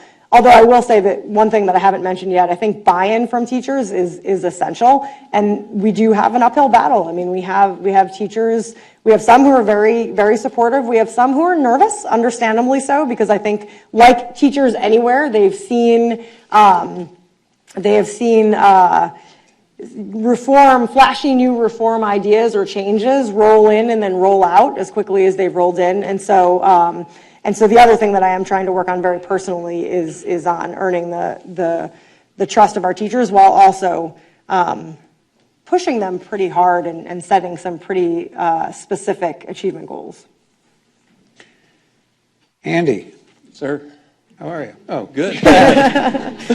You have, I'm going to put some words in your mouth, but they're your words, basically. You've spoken a lot, written a lot about Catholic schools in recent years, some of it not so optimistic. I read a text of a speech you gave, I believe last year, saying too many of us think it's 1963 and not 2013. Correct. You've been less optimistic about the future Catholic schools, and in that same speech, by the way, you also said, we keep looking for reasons why the Catholic schools aren't flourishing, and one of the things we need to do is look in the mirror. Yep. Take it from there. Well, thanks. What's your current report? No. So it's totally true. I mean, I have been Eeyore about the future of Catholic education for way too long. I've been walking around in the doldrums with a storm cloud over my head because, I think you're not paying attention unless you have a little bit of anxiety prior, and like the PS on all this is I've never been more excited than I am right now because of things that have happened. But, let's get honest about this. Like virtually 50 consecutive years of losing schools and losing enrollment from the mid-1960s until right around 2010, 2011. If you don't think something's wrong with that, I think that you probably have your head in the sand. And so I kept doing all this research, and I just felt like what I was doing was I was doing some sort of chronology, some sort of report on the downfall of like this great system of public schools, until I got really excited about seeing the new stuff that's on the horizon. And so the good news is, yes, I'm really excited and encouraged by the things that are happening. The bit of heartburny that I feel, and I think that a lot of us will feel here, especially given we're talking about a hoary institution, something that's been around and been preserved and is based on such old principles, the thing that brings me a little bit of anxiety is that Catholic education, I think, is on the verge of a renaissance, especially in urban areas, but it's going to look different than it has in the past, and I think that's a really, really good thing. As a matter of fact, I think the reason why it struggled for so long is that we collectively thought it was still 1963 and we could just keep doing the same things that we had been doing, that we would always be ascendant. And we missed three massive things that were going on. And like to get to the end of the story here is we missed these things, but now I feel like the new generation of Catholic school leaders, the folks who are about to take the helm of a lot of the systems, grew up in this new era, and so they take some of these things for granted, whereas a lot of the rest of us fought against them or tried to ignore them. So the three things I have in mind, first is just straight up transparency and accountability. Beginning in the late 70s, 80s, definitely picking up in the 90s, and then reaching its apotheosis with NCLB in the 2000s, the public school system became much more transparent than ever before. Not only setting standards on what kids are supposed to learn, but setting benchmarks on graduation rates and test scores and lots of other stuff. And so part of the currency of being involved in K-12 education, if you were a school, if you were a district, is making really clear what your outcomes were. That is how the market ended up evolving. And to this day, I mean, when I wrote my book, I had to promise 2 dioceses that I would never reveal which dioceses they were if I were to publish their data in my book. Which ones were they? And that was after 12 dioceses told me no thank you. I mean, go on to any school, any diocese, and try to find true graduation rates, four-year cohort rates, true dropout rates, true ACT scores, reading math scores, all the stuff you can find for charter or district schools. And I would say 20% of the time you're going to succeed, the 80% of the time not so much. So for a whole host of reasons, I think we have not wanted to get involved in the transparency accountability game, and it's hurt us because of the second point. But having said that, those of us, I was a young congressional aide, I was a young legislative aide when my state, Maryland, took up accountability. I was a congressional aide when NCOB came through Congress. So this is in my thinking. I equate good systems of schools with transparency and accountability. And I think a lot of people in our generation, if I can say so, think in those terms. So I think the Catholic schools of the future, the systems are going to be much more transparent and much more accountable to the public, to the government when they're funded, to parents and so forth. The second thing is just options. It was absolutely the case when Milwaukee was passing its scholarship program, and even before that, there were pretty much 2 types of schools. Either you loved public schools, which was incidentally the district. I mean, the district was synonymous with public education. There was one delivery system, and that totally consumed what it meant to deliver these principles. Or there were Catholic schools, and people pretty much picked sides during the wars in Cleveland or Milwaukee, and it was one or the other. And people who believed in Catholic schools could defend Catholic schools for a whole set of reasons. But beginning in 1991-92, chartering took off. And we were taught really quickly that the district is no longer synonymous with public education. In most cities in America now, you have not just a couple public school operators, you have dozens and dozens and dozens. So it's a much more competitive marketplace than ever before. Families in Washington, D.C., can go to the district, neighborhood school. They can do inter-district choice. They might have a magnet program. They have something like 100 different charter campuses that they can choose from. And so this system of public education, of wide options, an array of different things from which families can choose, now defines schooling. And I don't think Catholic education did nearly enough to realize that it wasn't just a binary choice. America wasn't choosing between public schools and Catholic schools, that now it's all about the alphabet, or what we clumsily call the portfolio of schools. That is, we look at a city and say, what are the entire set of schools that serve kids in the city, and how do we fit into that? And I don't think our mindset has been there. I think we're still fighting, as historians would say, the last war. We're still fighting 1990, 91, where it's us against the public school system, where I'm encouraging this idea of sector agnosticism. Let's not care who runs schools. Let's just care that the schools are awesome and they're serving poor kids well, and let's fit into that framework. And then the last one is just straight up entrepreneurialism. Thanks largely to the charter sector, which got started in the early 1990s, but really, as I conceive of it, late 1990s, early 2000s. It created what some of us call green fields, or open space, or a new sector of schools.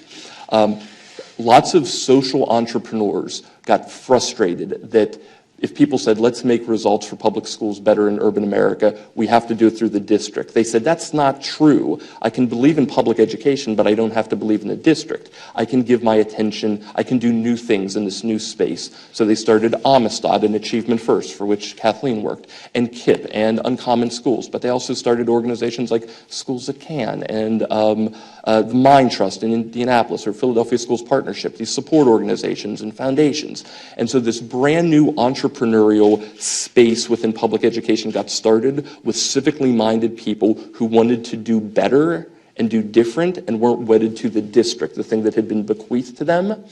And prior to the last couple years, when I talked to young people who cared about Catholic education, they felt like they were still working in the public school system framework. If I care about Catholic education, I have to work for a parish, work for a pastor, maybe I go work for the diocesan office, maybe I go work for NCEA. It was still a monolithic system. Why I'm so excited is it feels like we're creating the analog to the charter sector, the green fields, in Catholic schooling now. We have these new networks of schools, not just a partnership at Healy and Camden and elsewhere, the Mission Independent Schools in Philadelphia, Faith in the Future, ACE Academies, Cristo Rey. We have a new venture philanthropy firm called Drexel Funds that is going to invest in these kinds of organizations. So I'm talking about Catholic schooling, but outside of the system that we have believed in for at least the past 100 years and maybe even longer. So when you combine those things, new leaders who believe in transparency, accountability, measuring for results, believe in seeing themselves among a competitive environment of a portfolio of schools, and believing that I don't have to do stuff. I can believe in the principles of Catholic education, but I don't have to do things within the system. As a Catholic and in a Catholic place, I shouldn't quote Martin Luther here, but this idea that you can preserve the faith while reforming the church is extraordinarily important as we talk about this stuff. That is, you can preserve the faith, the thing you believe in, the immutable principles, while reforming the church, the man-made institutions designed to bring it about, which are fallible because they were created by man. In this way, what I would say is we can all believe in Catholic education and say that those are the principles that we want to fight for, while saying the church, or in this case the institutions, dioceses or parish-based schools, these man-made institutions may not be working for the future. You can love Catholic education and believe in reforming the way of delivery, and that's where I see the most excitement moving forward.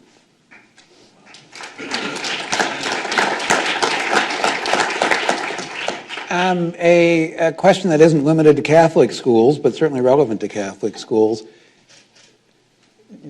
High-level success in urban settings, low-income students, minority students, whatever labels you want to need, high-need students, is still really pretty rare. There are bright spots. There's bright spots in Milwaukee. What are you seeing, both of you, as the traits of those schools, and what have we learned about trying to spread that, to replicate it? You want to go first? Sure. I mean, I think the traits of high-performing schools typically are a clear vision, so there's a clear sense and a shared vision, so it's not just clear and owned by one person, but a shared vision among everybody in the building of what the adults in the building are working towards and what they're hoping for their students. I think also the idea of focus and prioritization, really not trying to do everything, but trying to do a few things really, really well. Those few things absolutely have to include a focus on academic achievement and on instruction as well. And I think really, as part of the vision, being clear about what excellence looks like. And that is, I think that's one of the things that that can be difficult to do, is really to paint a picture of excellence, really to say, here is what it looks like to be an outstanding teacher, an outstanding leader. Here's what it looks like to write an outstanding lesson plan. I mean, at every stage along the way, to say, this is what excellence looks like, and now we're going to work towards it together as a group. And I think the highest performing organizations have that sense of cohesion and have that sense of vision, for sure. So this is where I like to think in systems, so I probably have a bias here, so apply some sort of discount as necessary. But what's striking to me is that going back to the 1970s, in education we have what's called the Effective Schools Research Literature by a guy started, Ron Edmonds, who wanted to fight against this notion that came out of, or was the inference from people of the Coleman Report coming out of 1965, ESEA and Civil Rights Act. The idea that poverty is destiny. What the Effective Schools Research research did, showing in the 70s and continuing to this day in Catholic schools, district schools, others, is there is in fact something called a high-performing, high-poverty school.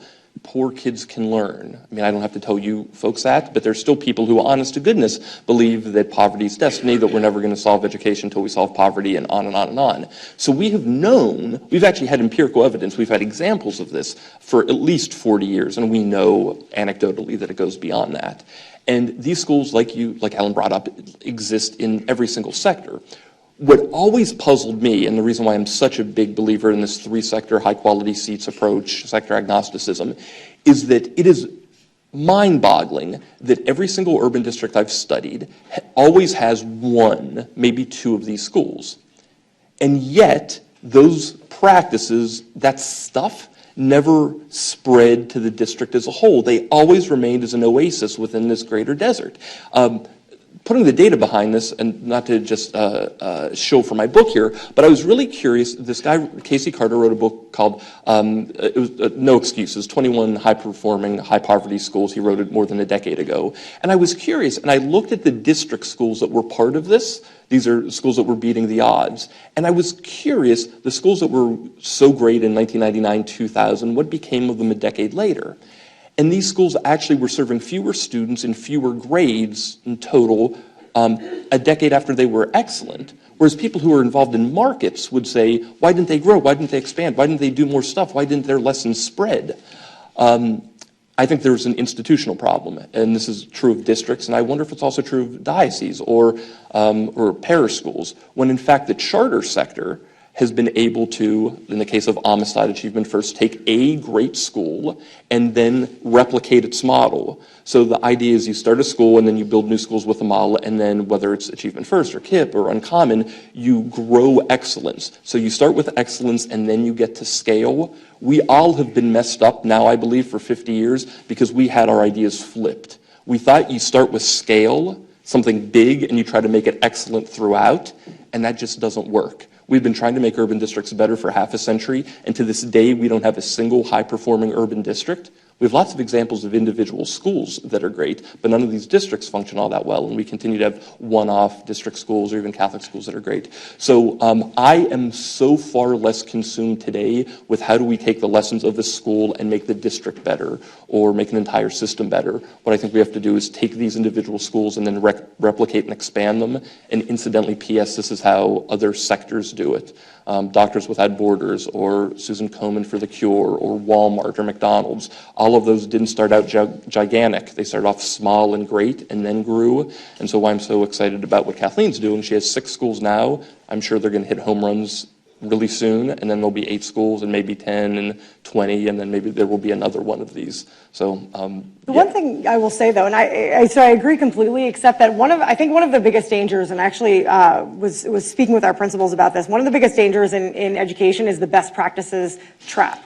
And it's basically like, oh, this is working here, so if you just copy it and replicate it, it'll work everywhere. And inevitably, you have a Xerox. So the first copy looks great, and the second copy looks okay, and the 10th and 20th copy look far worse. You can barely read them. It becomes illegible.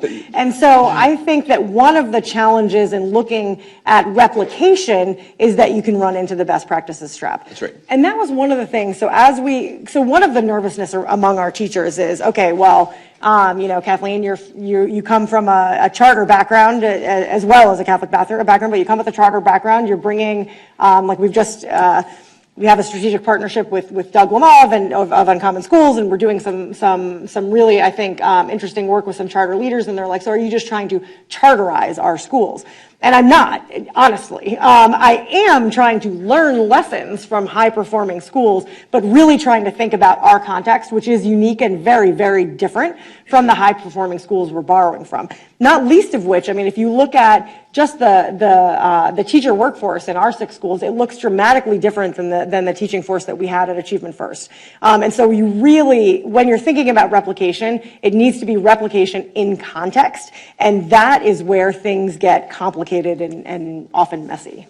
Can I add one more thing to this, because this brings me the most heartburn of all of the subjects that we're debating or discussing here related to the future of great schools in the Catholic sector, which is if you were to look across the nation, all big cities, and find the highest performing, high poverty public schools right now, a preponderance, actually in a lot of cities, the vast majority of them are not schools that were once really bad and got turned around. They are schools that were newly started and then were able to grow and make firm their excellence and then grow and expand. As we think about the future of Catholic education, is our goal to find the schools that are already existing, that we know in some cases aren't as high performing as they ought to be, and try to make them better? Or do we go back to this reform the church, keep the faith thing, where we say we believe in Catholic schools, let's create new ones without trying to do it within the old wine bottle of the existing school, the existing staff, the existing diocese? And I'm on the fence about this because, for no small part, because of lost classrooms. These schools that are old, that are part of their communities, are adding value to their communities because of social capital. Even if their test scores aren't great, there's something there. And so in the public school system, where actually there's data showing that a lot of underperforming public schools are bad for social capital, I'm much more willing to say, let's close a persistently failing public school and replace it. I get really concerned about the idea of, do we close down and replace Catholic schools because of these ancillary values about community and so forth, and replace them with new ones, while at the same time realizing that there's a whole lot of evidence that it's a whole lot easier to start excellence and grow excellence than turn low performance into excellence. So I struggle with this. Well, you know what's interesting too? I mean, I think that, and I am obviously sort of in a turnaround situation. So we have 6 schools where achievement is unacceptably low, and we're trying to turn it around. So I obviously believe in the power of turning around Catholic schools. And I think the turnarounds in the Catholic school environment are actually a lot different from the turnarounds in the public school environment for a number of reasons. One of them being, you know, the American Catholic school system is the largest non-governmental school system in the world, and it's also the most decentralized. So it's exactly in the opposite place of the public school system. And I think that there are real opportunities then. It's not about, so in the public school system, it's about getting rid of decades and decades worth of bureaucracy that is inhibiting what adults can do, inhibiting what kids can do, that is really just getting in the way. Whereas as Catholic schools, as Catholic school leaders, we're able to look at the parish-based school and say, okay, we want to learn from what not to do, but we also can get to some economies of scale. So I think the turnaround looks a little bit different. Totally agree. We've got a number of people here who lead Catholic schools in town. I might add we have several of the leading figures in Lutheran schools in town in the room at the moment. So one of them comes to you and says, what do I do to get better teachers? This is all about teachers. What do you tell them? We are trying to answer that question right now. No, so it's really interesting though. I think that it would be easy, and it's almost a seductive trap to look at our schools and say, the problem is that you need to turn over your teaching force. And we actually do have people saying that to us. And it's just not that simple. We actually do have some really high potential teachers in our schools, high potential and underdeveloped. I think Catholic school faculty, we have teachers who have been in schools for 17, 20, 25 years who have literally never gotten any meaningful feedback on their practice, ever. Principals are telling me this, not teachers. Principals are saying, I've been the principal of the school for 20 years. Here's a teacher who's worked here for 17. I've never given her meaningful feedback. It was just basically a check this box. So and these are some very high potential teachers with some intentional professional development and with some intentional coaching. I think we can actually see, some improvements. So I think it's a both and. I think it's in developing the talent that we have, and I do think we have some raw talent. I mean, when you walk into a lot of Catholic school classrooms, it's actually amazing. When you walk into a low-performing traditional public or even charter school, I think you often walk into a place that feels rather chaotic.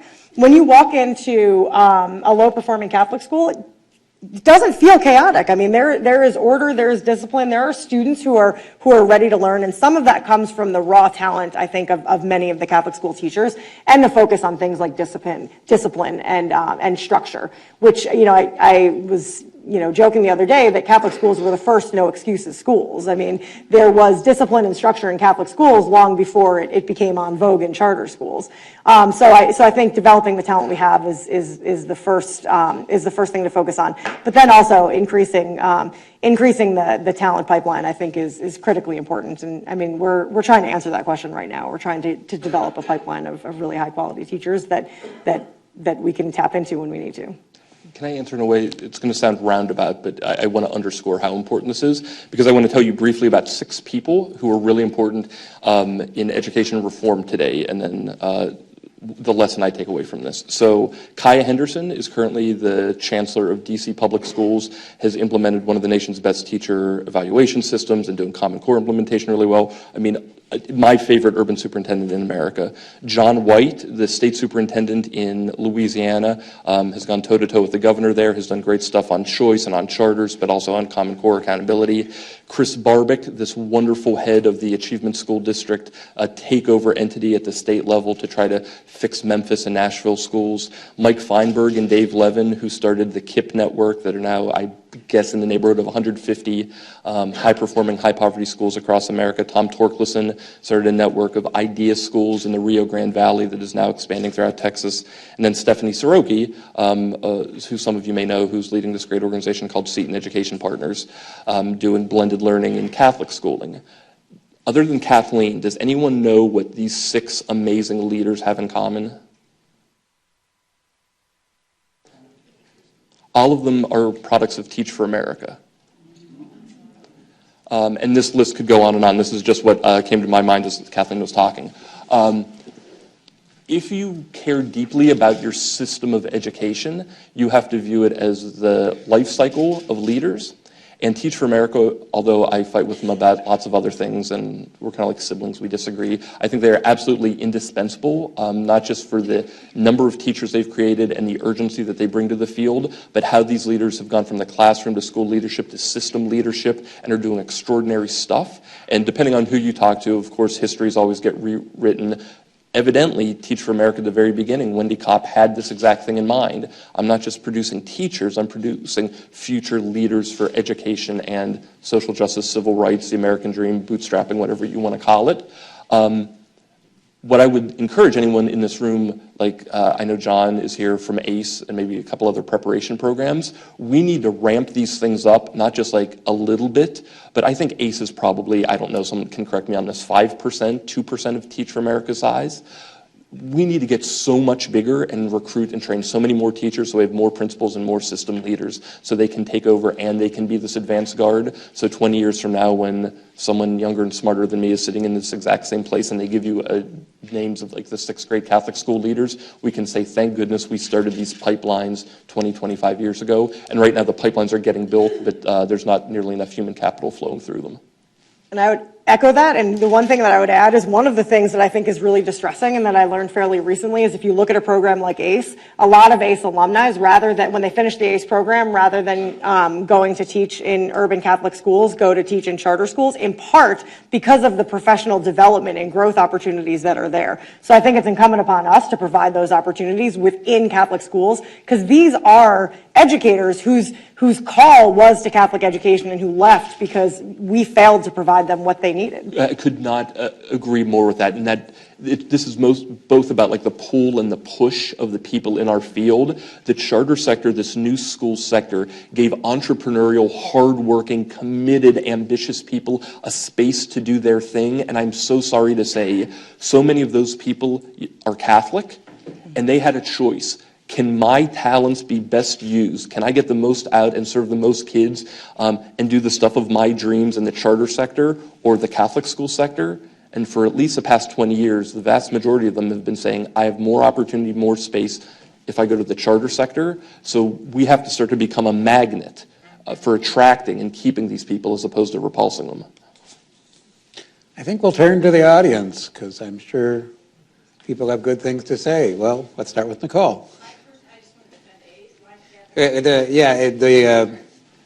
First, I'll just defend the Alliance for Catholic Education. Most of our graduates, it's a small program, but are in Catholic education, including a number of superintendents, assistant superintendents, principals. So I actually don't know if the numbers really bear out what you say. Some do leave. So maybe I'm misinformed. I'm happy to be misinformed. Well, we can get to it. I think some do leave to go to charter schools, but most Teach for America grads aren't in education at all. So that's a defense. My actually question is really for both of you. I just was struck by, I completely agree with this need for having high-performing networks in the Catholic sector. And when I asked about governance, I was nervously looking at the Archbishop because we live in the church, right? So to what extent, turnarounds are don't you believe, by and large, in the Catholic world, turnarounds are the option that we have.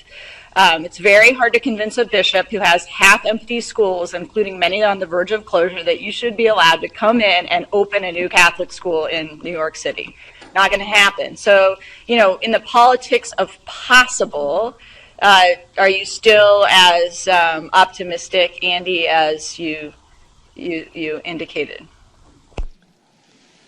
I hope this isn't heresy, what I'm about to say.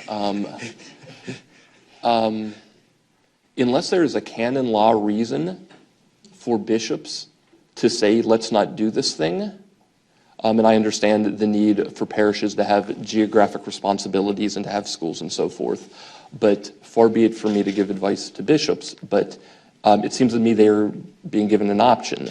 If you care about Catholic schools, keep doing the things that we've been doing that have led to our slow demise consistently for half a century, or open your minds and do things differently, and we're starting to see on the horizon sunlight for the very first time. And these people are wiser and holier than I, so I'm sure they have reasons for saying otherwise, but we can become a little bit too precious and a little bit too defensive, myself included, about the way things were. And as an advocate of Burkean conservatism and preservation, I get all that stuff. But it was time for the milkman to go away. It was time for trains to get replaced by airplanes. Progress sometimes is progress, and that means breaking eggs sometimes to make omelets. So I'm bullish about the idea of young entrepreneurs and the laity in these systems saying we have to try things differently, and if that means replacing yesterday's Catholic schools with a new breed of Catholic schools, knowing that they're going to be Catholic, they're going to serve the most disadvantaged, they're going to be part of our family, they're going to look different. As long as we do not repulse the people, as long as we do not set up our systems to say we do not want egg breakers to be in our system, as long as we don't say this is only a place where people toe the line and are faithful to the orthodoxy of practice, as long as we make ourselves open to these new ideas, I have great faith in young, entrepreneurial, Catholic, civilly minded people to actually push on this. Maybe I'm naive. One of the things that I agree with you completely on the systems and the governance standpoint, but one of the things I think any sort of successful change requires not just knowing what you're going to change, but knowing what you're going to preserve and why you want to preserve it. And I think one of the challenges, I think if you look, again, just at the academics, and if you look at classroom instruction, so if you look at Catholic schools instructionally from, probably the 70s till today, one of the things that you'll see is that our classrooms have increasingly looked, from an instructional and curricular standpoint, more and more like public schools. And I don't think that actually has particularly served us well. And so, yes, we want systems thinking to look very different, but part of me really believes on the academic side we want sort of a return on the knowledge building classical roots of Catholic education side. So on the instructional and curriculum side, maybe it's not as much about things looking wildly different, but rather a return to our roots. Yeah, and so maybe I'll give rather than saying I want to prescribe what the final solution looks like, let me just say this in a more moderate tone. I hope that every bishop who is thinking about the future of Catholic education in his or his diocese, that's not going to help my heretic thing. I just hope that he surrounds himself with a group of people who are rabble-rousers like I am and smarter than I am, who are willing to at least push and say every time the view is we must maintain these 10 schools. at least someone is in the room to say, really? Is that really necessary? Just someone in the room pushing on all these questions, because it seems to me that we've just taken as orthodoxy things that don't need to be, and we've been defending the man-made institutions instead of the principles, and that's not serving us all that well. The best organizations are full of people who are contrarians, and those contrarians don't always win, but they raise the stuff that need to be raised, and having seen the inner workings of some of the selections of new diocesan superintendents, I can say that there is a bias for homeostasis, as a scientist would say, to keep things the way they are. Questions? Yes, sir. Is there any outcome-based research on the significance of parental involvement? Catholic schools have always had traditional high parental involvement. Now we've got fragmented families and different kinds of families. Is there any research either comparing Catholic schools to charter schools or otherwise on the significance of parental involvement in education? Yes-ish, because there's this question about which way the causation arrow points. Do more engaged parents select Catholic schools, or do Catholic schools, by virtue of what they're doing, get parents who wouldn't otherwise be engaged to be engaged? And the best research on this still goes back to Catholic schools and the common good, making this argument that somehow Catholic schools are able to more equitably distribute the benefits of education regardless of class and race. And at least as the authors conceived of it, it's because of the culture they create, like a community, the belief that all kids can learn, and part and parcel of that is the engagement of not just families, but extended families and communities. So there seems to be something there. But again, the causation question is one I don't know if we've ever totally ferreted out. Is there selection bias, essentially? In the back there, Ryan, yeah. I'm actually a product of ACE, and I also work for Seton. So hooray! I'll make sure to pass along to Stephanie that you gave her a shout-out. I guess my question is, because we work with blended learning, and one of the principles of blended learning is to be able to increase class size and things like that. I guess my question is, if that's not an option for Catholic schools, or if it's not a financial option or so on and so forth, but one of the goals is to increase class size and open these schools up for more students, what are some strategies that you would suggest to be able to do that, but then also keep the Catholic feel of schools, or being small schools, being, speaking of the old kind of parish model? Like, what are some ways to kind of, and it's a personal question that I struggle with, but I think it would also be helpful to those who are in the room as well. So, sorry, just to be clear, your question is how to bring in blended learning models but maintain... Or not necessarily blended learning, but innovative ways of teaching, or innovative, just different strategies to make this kind of still feel like a traditional Catholic school.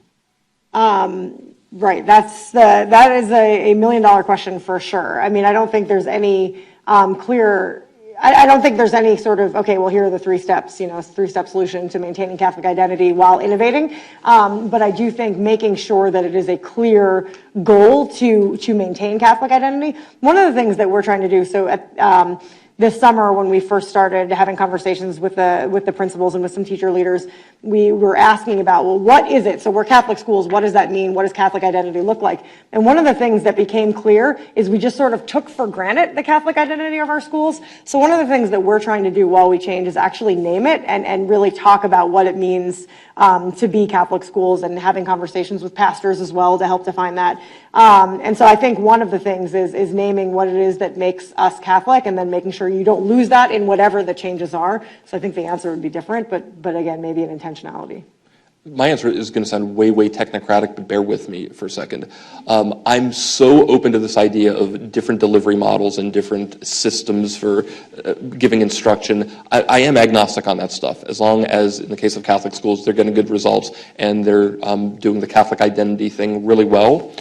If any of you, I recommend this book, Seeing Like a State, if any of you sort of are interested in this stuff. It's one of the fundamental arguments of it is that technocrats, people like me who work for government bureaucracies, we have a way of trying to simplify things that are complex because that's the only thing that serves our benefits, but it doesn't actually serve the people doing the work. And you can see this in all types of different government activities, but it's particularly true in education, where schools do so many different things, but what are the ways that we currently hold them accountable, even under federal law? Reading and math scores, grades 3 through 8, and once in high school.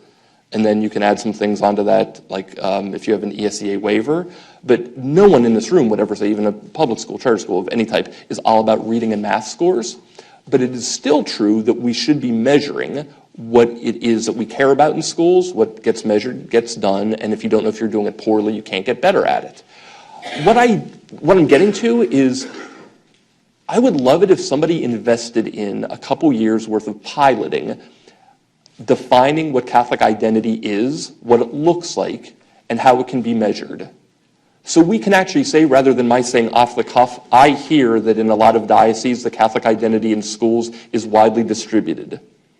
That's as far as I can get when it comes to the empiricism of this. I can't point to a metric. Like on the Kathleen Porter McGee scale, they get a 77 out of 100. I'm giving her another job to do, incidentally.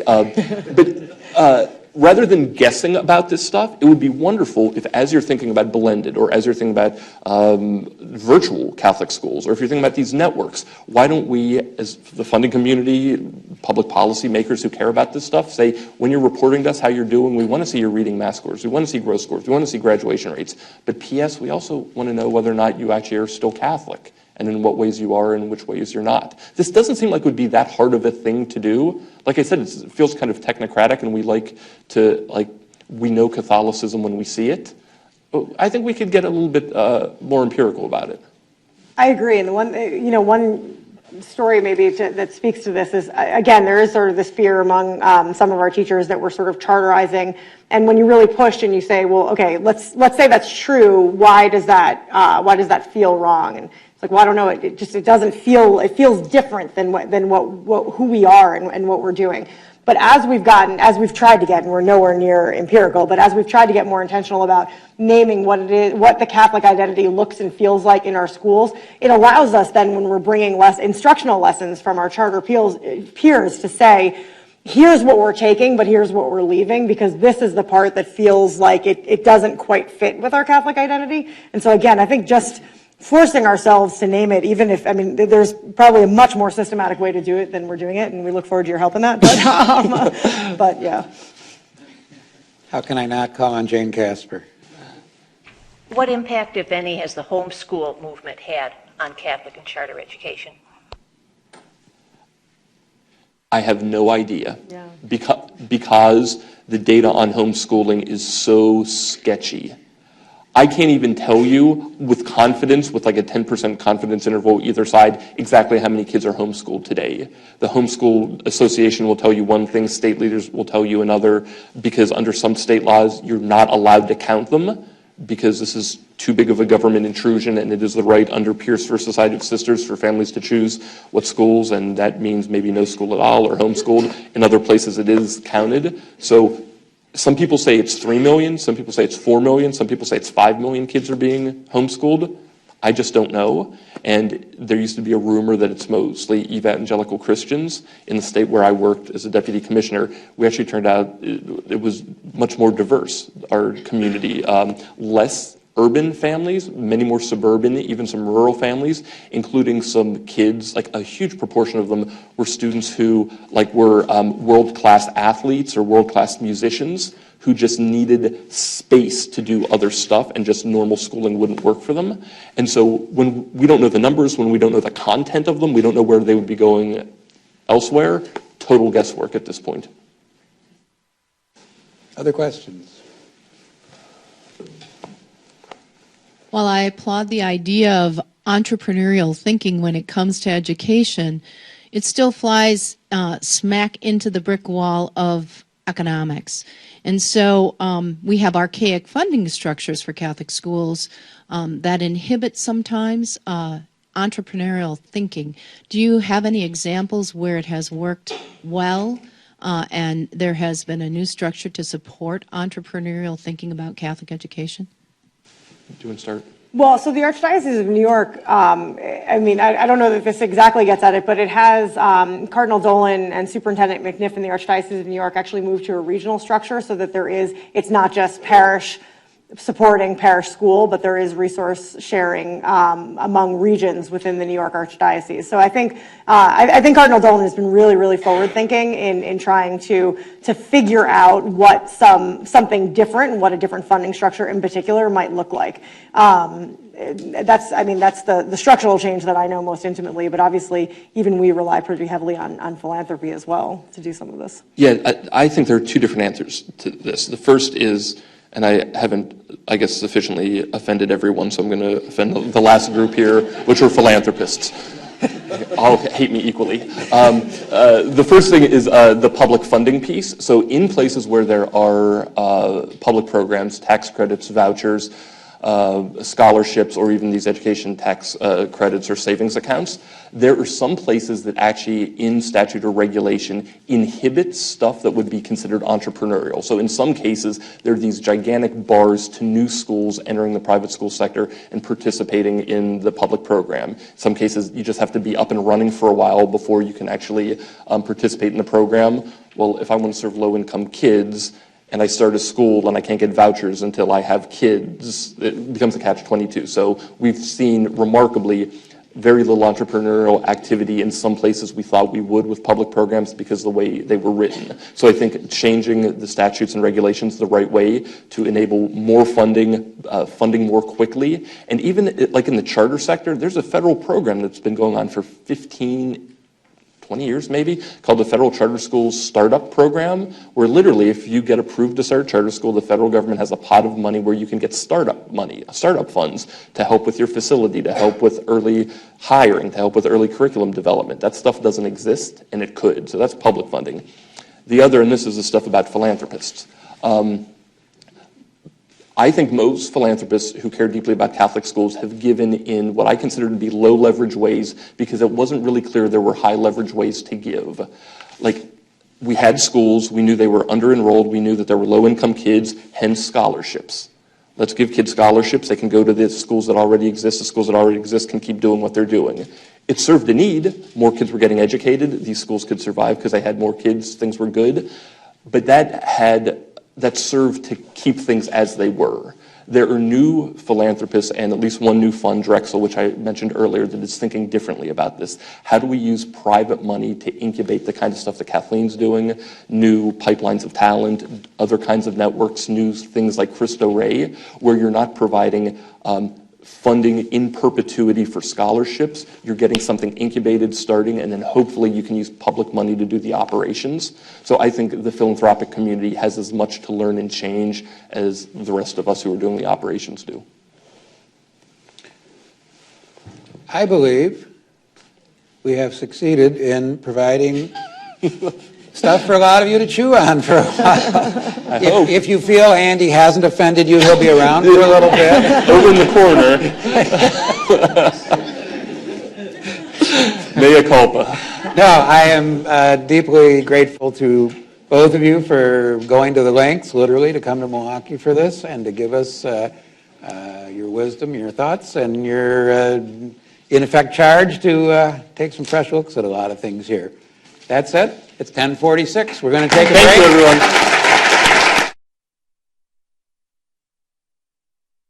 Stecky said about the terrific public service that we have here with the Public Policy Forum and the generous offer that Joe makes to us with all education events to co-sponsor. And I'm just deeply appreciative of that. I will tell you that Joe took a special interest in this program. Alan and Mike can tell you that he's in and out at different levels depending on the program. But this one obviously meant a great deal to him. He was involved in every level of the planning for this event. He characterized it as micromanagement. I characterized it as leadership. And I also want to give a shout out to the whole team at the law school. I mean, they really know how to do special events here in Seminary. Could we give them a hand?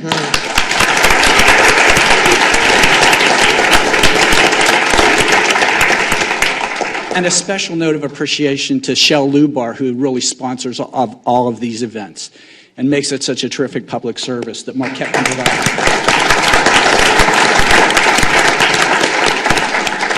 My job today is to introduce the third panel and its participants. And the focus here is on Catholic schools right here in Milwaukee. And I hope you will agree that the first two panels set the bar very high, and I would like to give them a hand as well.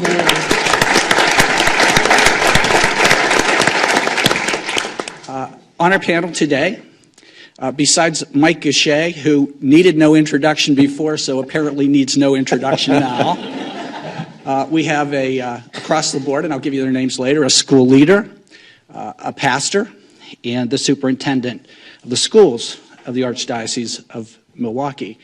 And besides the fact that Joe and I are colleagues, I think he asked me to do this because he knows I have a special place in my heart for Catholic education. I'm an unabashed supporter of it. He knows about my interest in child advocacy and that I don't have much of a tolerance for status quo, which we were reminded we can't have that anymore in our Catholic schools, and that I've tried to be a thought leader nationally as far as how Catholic institutions of higher education can play a greater role in helping our Catholic schools, and we just really should be doing that. I'm also a Catholic school parent. My daughter's a third grader at St. Mary's Parish School in Hell's Corners, and when I was driving her to school this morning, by the way, she always looked good for school. I'm always disheveled. You know, that's kind of how it works. I told her, I said, we have to hurry because Archbishop Listecki is going to be at this event. And she said, really? And I said, yeah. And I said, what should I tell him if he asks me why you like Catholic schools? She goes, oh, tell him because then I can get into Marquette in heaven. Those together. She has a real fondness for Archbishop Listecki. Last year he was the celebrant at our Easter service at my parish, and he did it, and it was a wonderful service. And at the end, he was walking out, and he spotted me, and I work with him and others in the area in Catholic education. And he stopped, and he came over, and he shook my hand, and he said, hi, Bill, how are you? And I looked at her, and she was like, he walks away, she goes, you know him? Like, it was really, really kind of special. So that's part of the reason why today's prelude to the event. Joe also knows that I'm co-founder of the Greater Milwaukee Catholic Education Consortium, here where our 5 Catholic institutions of higher education try to create a collective capacity to help our local Catholic schools. And that's the other participants, and some of the other deans are here from Alverno, Cardinal Stritch, Marion, Mount Mary, and then myself from Marquette. And we're kind of excited because Milwaukee and our GMC is often held up as kind of a national model for how our institutions should work together to help our Catholic schools. And I have to give a special shout out to the person and his family who's made this possible, and he's here somewhere, I think, John Stolenwerk and the Stolenwerk Family Foundation. Thank you, John.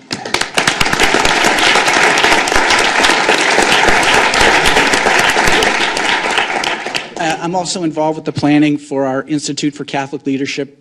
You met Tom Kiley, who is our director, and what the future will hold for that entity at Marquette. I'm on the Catholic School Commission, the marketing committee, and just got to see the wonderful Souls for Catholic Education walk at Mount Mary, which was you just did your heart good if you were a supporter of Catholic education. I know Father Hartman is here. I'm on the board of Catholic Memorial High School, and I'm also on the board of the Cristo Rey High School here in Milwaukee. That was sort of a labor of love over the last 2.5 years to try to see if we could get that school established, and I was the director of the feasibility study. You know, and in keeping with Andy's call for innovation, I do want you to know that that school will be led by an ACE fellow, Andy Stith, who's here. Andy?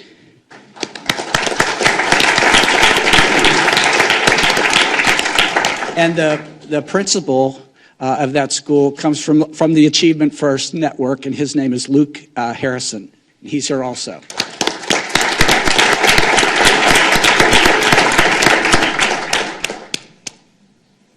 I'm pleased to report, by the way, that school will launch in August of this coming year, and it will be the 29th school in the Cristo Rey network. And I think that deserves a round of applause as well. And although that's not a charter school network, it is a Catholic network. It just as nativity has been for us. So to set up this final panel, to give you this local Catholic school context, I just want to share 4 points with you. And that is, it was pointed out to me, Patrick Murphy, who's here, pointed this out to me. He said, one of the problems that we have in trying to govern and orchestrate our schools is that we do not have, the Catholic schools are not a school system. And he suggested it was more like a system of schools. And after 10 years of working with them, it's even a looser amalgam than that. And that's part of the challenge that our superintendent and Archbishop Lezdecki have in making our schools here work. Another statistic is, and this is nationally and locally, 85% of Catholic families send their kids to public schools. And just imagine if we can make some headway there and go from 15% to even 20%, it would be huge. Another point locally for us, and this is also true nationally, suburban Catholic schools tend to flourish, whereas urban Catholic schools tend to struggle. And a lot of this is related to maybe white flight or economics, the types of things that we've talked about already. But it's, like at my daughter's school, there's so much parish support. That school is going to be successful. They have such a great principal. They have such a great pastor. That school is going to be successful and be enduring. And we need more of that, and particularly for our urban schools, I believe. I will also tell you that Catholic schools, particularly in our cities, are educating an altogether different population of children than they did back when, it was an immigrant church. And so all the attendant challenges that go along with that are things that we need to take into consideration. And sadly, I'll conclude with the most sobering statistic of all, and that is since 1995, 1 in every 5 Catholic schools in the Archdiocese of Milwaukee had to close its doors. So that's the downside of it. I think I have optimism because there's great care from a lot of different shareholders in Catholic schools, and we're hoping that we can make headway against it. There has been a slight uptick in enrollment over the last 2 years or so, and our panelists will tell you more about these trends. So without further ado, let me introduce them to them. First, Laura Gutierrez. She is Vice President for Academic Affairs at St. Anthony School, which is the largest Catholic school in the United States of America. She recently got promoted to that job because she just got hired as principal, I think this summer, right? Right. Yeah. So Laura attended public school as well as Catholic education in Mexico and Milwaukee in grades 4 through 12. She attended Bruce Guadalupe and St. Joan Antietam. Laura attended Carroll College, majored in Spanish and biology, worked in the corporate world for 3 years before pursuing her education license and master's degree, I'm proud to say, in educational leadership from Marquette University. And she also received her Director of Instruction license here as well. She's currently at Cardinal Stritch pursuing a superintendent license. She brings 15 years of experience in the education field in public, charter, and private sector. Her experience teaching includes 6th through 12th grade Spanish and science at Grand Avenue, which was in MPS, for those of you who don't know, and for 5 years, grades 6 through 8 at Bruce Guadalupe. And she was also the science consultant at Bruce Guadalupe as well, and director of curriculum and assistant principal as well. Would you join me in welcoming Laura Gutierrez?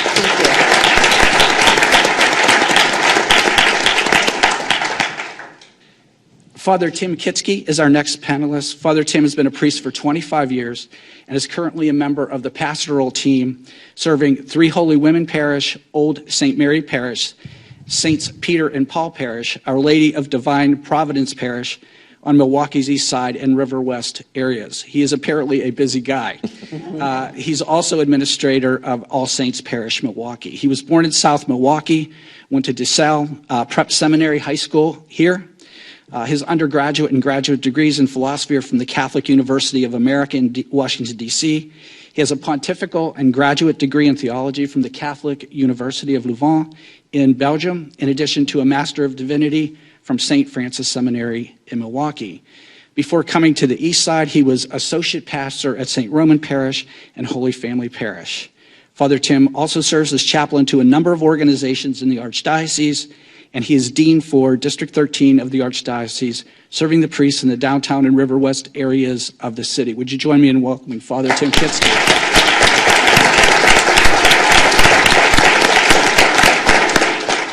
And lastly, my dear friend and colleague, Kathleen Sapelka.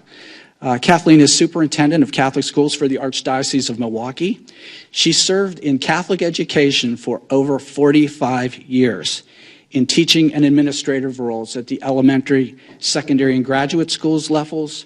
From 1999 to 2007, she was principal of Catholic Memorial High School in Waukesha, and from 2007 to 2010, she was associate dean in the College of Education right here at Marquette University, and I will tell you that her departure was one of the hardest things I ever had to endure as an administrator.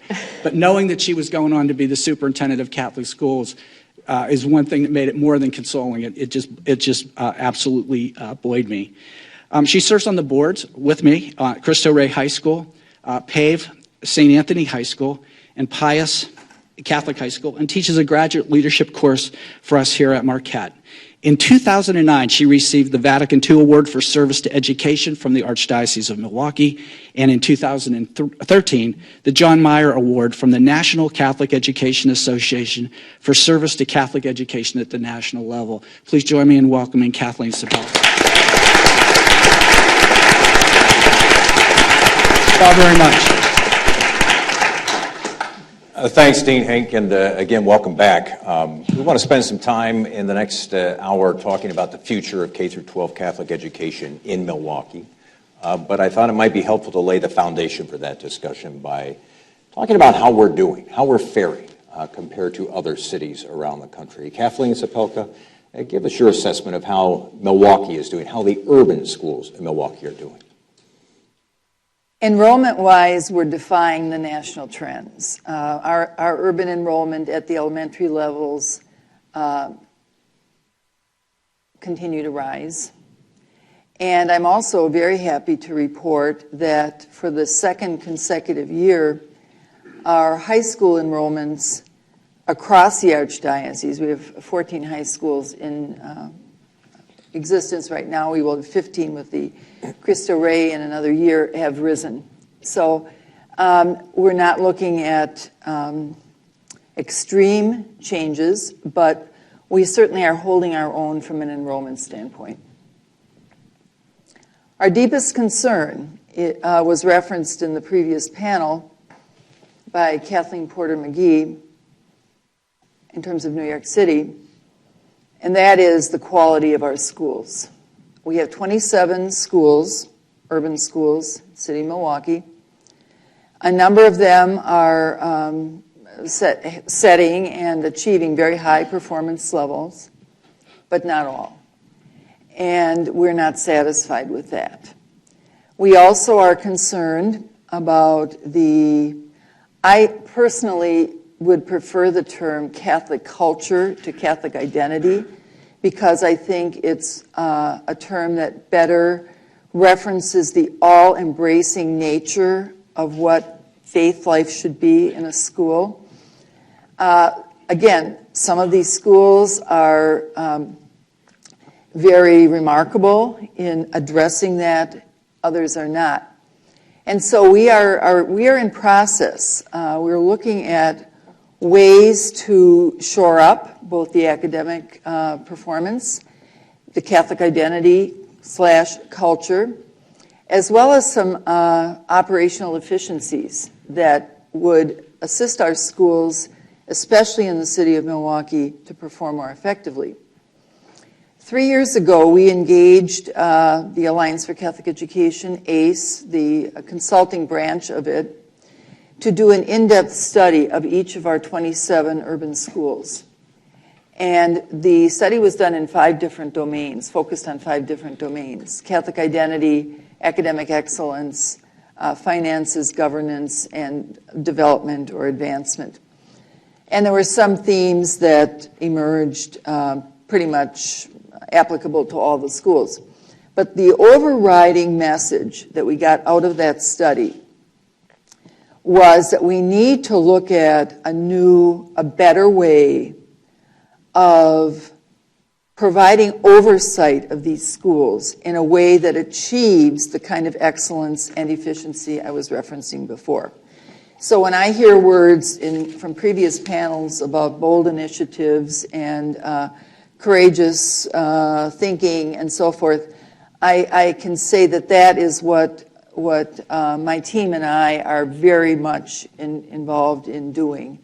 And as Bill, I think, very beautifully noted, we don't work alone in Milwaukee as a school's office. We have the magnificent advantage of 5 Catholic colleges and universities, of organizations like PAVE, of the Institute for Catholic Leadership.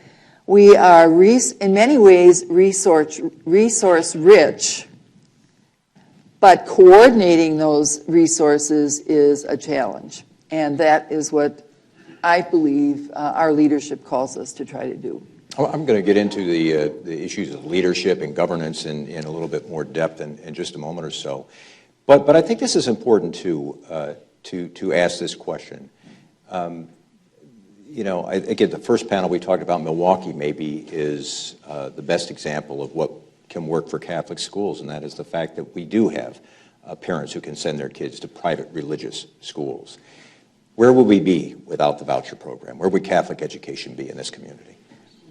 We would be in a very different place. I would say a very a scary and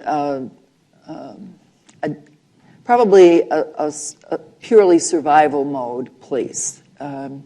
And it's all the more reason that we feel the moral imperative to make the best use of the resources we have to make certain that the opportunity these parents have to send their children to us is utilized very, very well. And real briefly, do we know why enrollment is climbing in the last couple of years? Do we know that? And I'm going to get to our next two panelists who are both involved with schools where we've seen that, but do we know, or is it too soon to tell? I think we could certainly say that there is a desire on the part of parents, and I'm going to welcome Laura's and Father Tim's assessment of this, of course, but a desire on the part of parents to have their children in places, in schools that are safe but also loving. And I loved Nicole's reference in the first panel to places that are filled with hope and structure.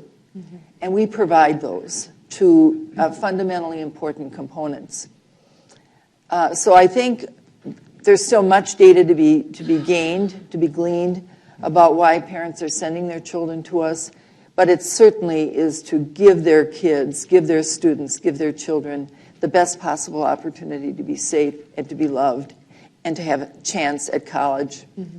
and at a life of faith. Laura Gutierrez, you now have nearly 2,000 students in St. Anthony, exponential growth. Mm-hmm. What are the parents telling you about why their kids are in your school? I think we have to realize the people we're serving. So in St. Anthony's case, it's immigrant parents who come to this country and can't navigate the educational system. Their native countries, they believe that the private sector is the best education for their child because only the rich can afford that. And so what they come to us for is for the faith formation, the safety, but their perception is that they are entrusting us with their children because most immigrant parents have a hierarchy that goes like this. It's God, parent, teacher. And so they're entrusting us to provide their child with the best education and to have that open communication with them because they want the best. And they're here in this country to give their child, to reach that American dream, to give their child the opportunities that they were not able to have in their country. So they look for us, to us for stability, for safety, but the religious component. I mean, if you ever stand outside our buildings, you will see every parent blessing their child before they enter the school, because that is what they believe, that is what they've been brought up with. Mm-hmm. Father Tim, you've been involved in the remarkable turnaround of Catholic East Elementary, which probably 10 years ago you were telling me had a less than certain fate. Why? Why has that school turned around? I was thinking about things we're dealing with. I've been kind of the veteran on the east side in River West for 15 years now, and with the shifting sands of parish configurations, we originally started that school as 8 schools that, in an urban setting, were really failing. It came together, and parishes didn't come together to do it, and then eventually parishes were being merged. So again, then there's 3 Holy Women and all these different, and all of a sudden I find now that I'm covering like 3/4 of the city and not being paid for it, you know. But I think what happened was 15 years ago, I, as one of the pastors of the corporate board, we have a corporate board system so that the pastors all make up the corporate board. 15 years ago, if I had children, I would not have sent them to our school. Why do you say that? Because it was a bad product. It was not well run. There wasn't supervision. The test results of the scores. I was kind of a consumer looking in. And then as things went on, we were dealing with the configurations of parishes, and then there were all the staking out of the parochial dimension of ways. When finally, about 9 or 10 years ago, the pastors at the time, Father Brian Mason, Father Mike Mahalski, Father Jeff Haynes, and myself, who are the corporate members, decided to ask the Archbishop to put on the sick list for a parish school. That's how bad it was getting. And so we called Archbishop Dolan and asked for that, and he basically said no, and then kind of gave us an indication, as only our now Cardinal Dolan could do, is unless you guys make this work, you're going to be on the sick list. Okay, yeah. So the 4 of us realized that we needed to make a turnaround, and the first thing, Kathleen, I'm glad you mentioned that, because I think the word culture has to do with it. The culture of the people you're working with, in terms of bringing people together and realizing that a parochial culture no longer exists. It just doesn't. You know, I know you all went out to dinner last night, and I couldn't make it because I was home watching Bells of St. Mary's. No, I wasn't. That just doesn't work anymore. But what we did was we began to expand our vision in terms of a collaborative aspect. So as soon as you can move past a parochial vision, I was thinking about that wonderful little articulation of word, urbane is a compliment. Now I think parochial is almost a diminutive. It's like, don't be parochial in the way you think. Whereas before we had a parochial school system. I think what happened was we changed the way we as pastors looked at it. And then we started to surround ourselves with a leadership team, which again, not to take from other people, to build on it, unless you have good leadership, and especially as pastors, you allow the leadership to do their work, it's not going to change. I love it because in all of this, it's really wonderful because, and especially with all this august group, I was thinking about a pastor, I'm much more in sales than I'm in production. Sure. We have to have a good product, and then you can sell it. And now, I can say with full-hearted, if I had a child, I would send them to our parish school. All right, that's an interesting point. A good product, you said. So here's my question. Very honestly, let's critique the product. What's working well for Catholic education, K through 12? What's not working that either needs to be reformed, changed, however you want to describe it? Laura, you want to start with that? I think what's working well is the teachers that we're getting, the structures that we're putting in place, the systems. I think the challenges that we face is to try not to lose ourselves and the Catholic vision, who we are. Vouchers, I don't like to think of them as charity, but it is a great means for parents to have that right to be able to choose the best education for their child with the Catholic aspect. If you look at the charter schools, they have a lot of the same characteristics that the Catholic schools provide. They just don't have the religion portion of it. So it's looking for that structure. I think what we need to look at moving forward is how do we educate the whole child and bring that in? And I believe that's a challenge. How do we provide special education? Because it does break your heart when you're meeting with parents and they're telling you, this is the place for my child.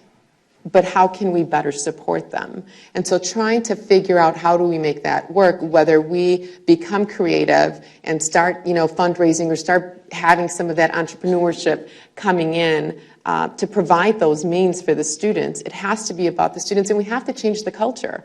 The leadership has to really look at what is in the best interest of the child. This isn't about us.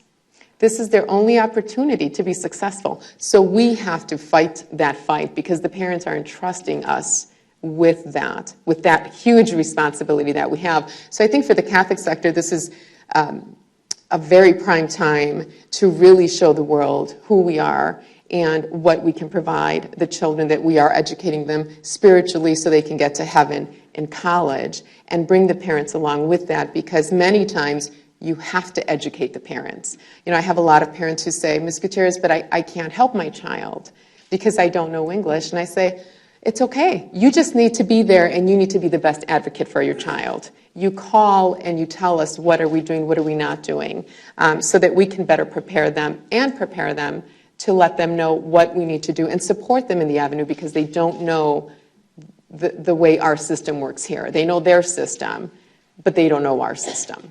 I'll just go right down the line here.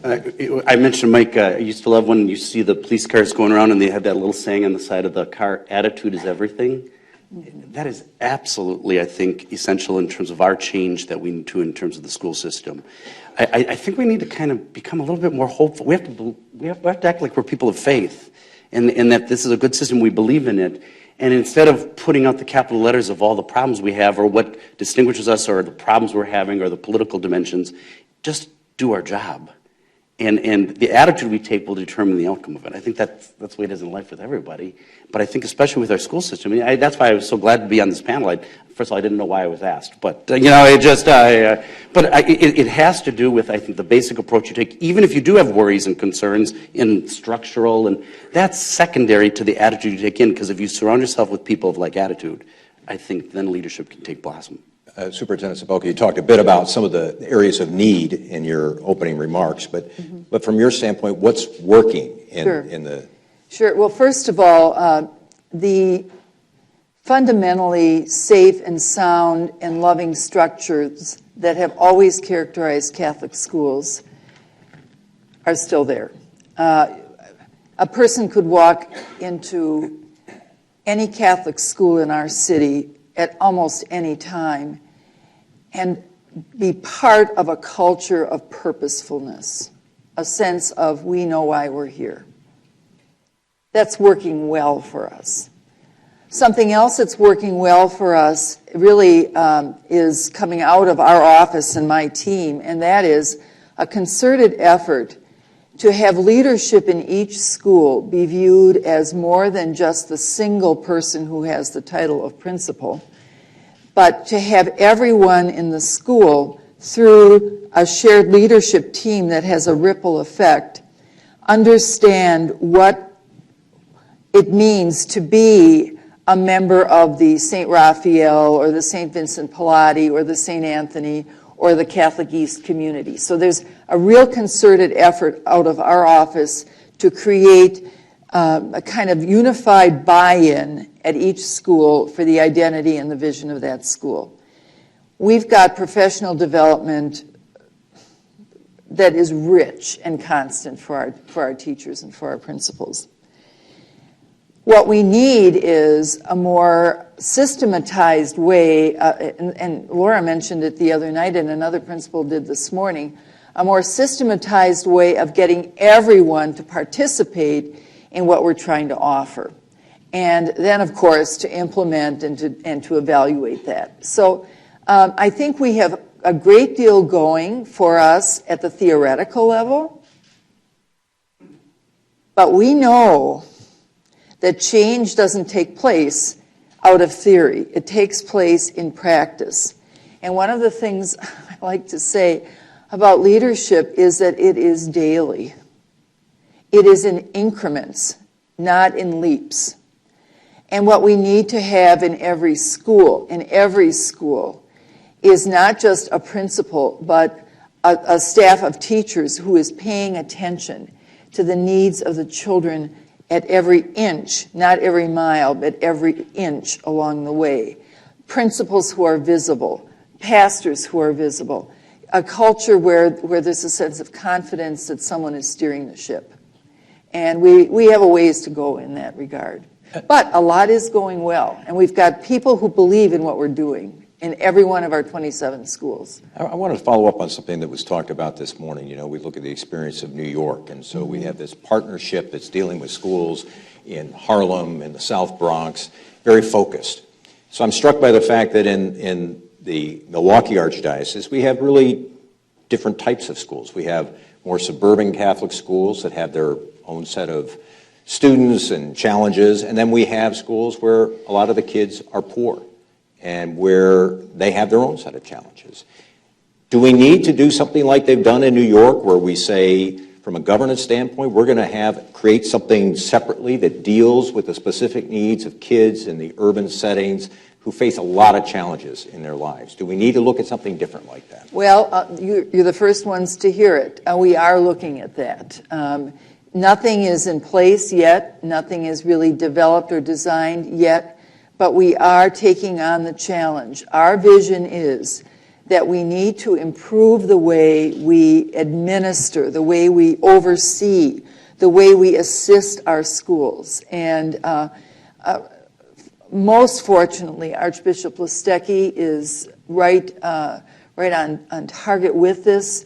There is a sense coming out of our Archdiocesan Synod from last year, a new Pentecost, that we need a new way of doing business that will not take away the benefits that are already in existence, that would not remove the identity of individual schools, but would assist schools through more systematized and, in some cases, more centralized ways of providing resources and aid. We have schools in this archdiocese that well, first of all, we're in 10 counties, and schools that range in size from 35 students to 2,000, what are you, Laura? 60, 75. So we are not a one-size-fits-all. And it is a challenge for our team to be as differentiated in our approach to dealing with our schools as we tell our principals to be in dealing with their teachers and their classrooms. And we say all the time, or at least it's my belief, that the school of 35 is in need of and deserves as much of our attention as the school of 2070. And that truly is, I think, a missionary imperative for us. And we could whine about our lack of resources and personnel, but I'm not going to whine. We have, I think, the best possible team to pull this off, and we're doing everything we can to do it, which is why last year we closed no schools in our archdiocese. Now, I'm not going to say there aren't some that aren't on life support, because we do have some that are very fragile. They're very fragile. But we also are doing everything we can to work one-on-one with these schools to try to engender in them a belief in their own goodness and their own possibility for a sustainable future. And if a site needs to close, we don't just say, well, that's done. Our Archbishop and we have a perspective that every parish has a school and every school has a parish. So if a site closes, the parish at which that site is located is still expected to support the children from that parish to go to another Catholic school. So I think that's a very important vision for us, and I'm proud to share that. Laura and Father Tim.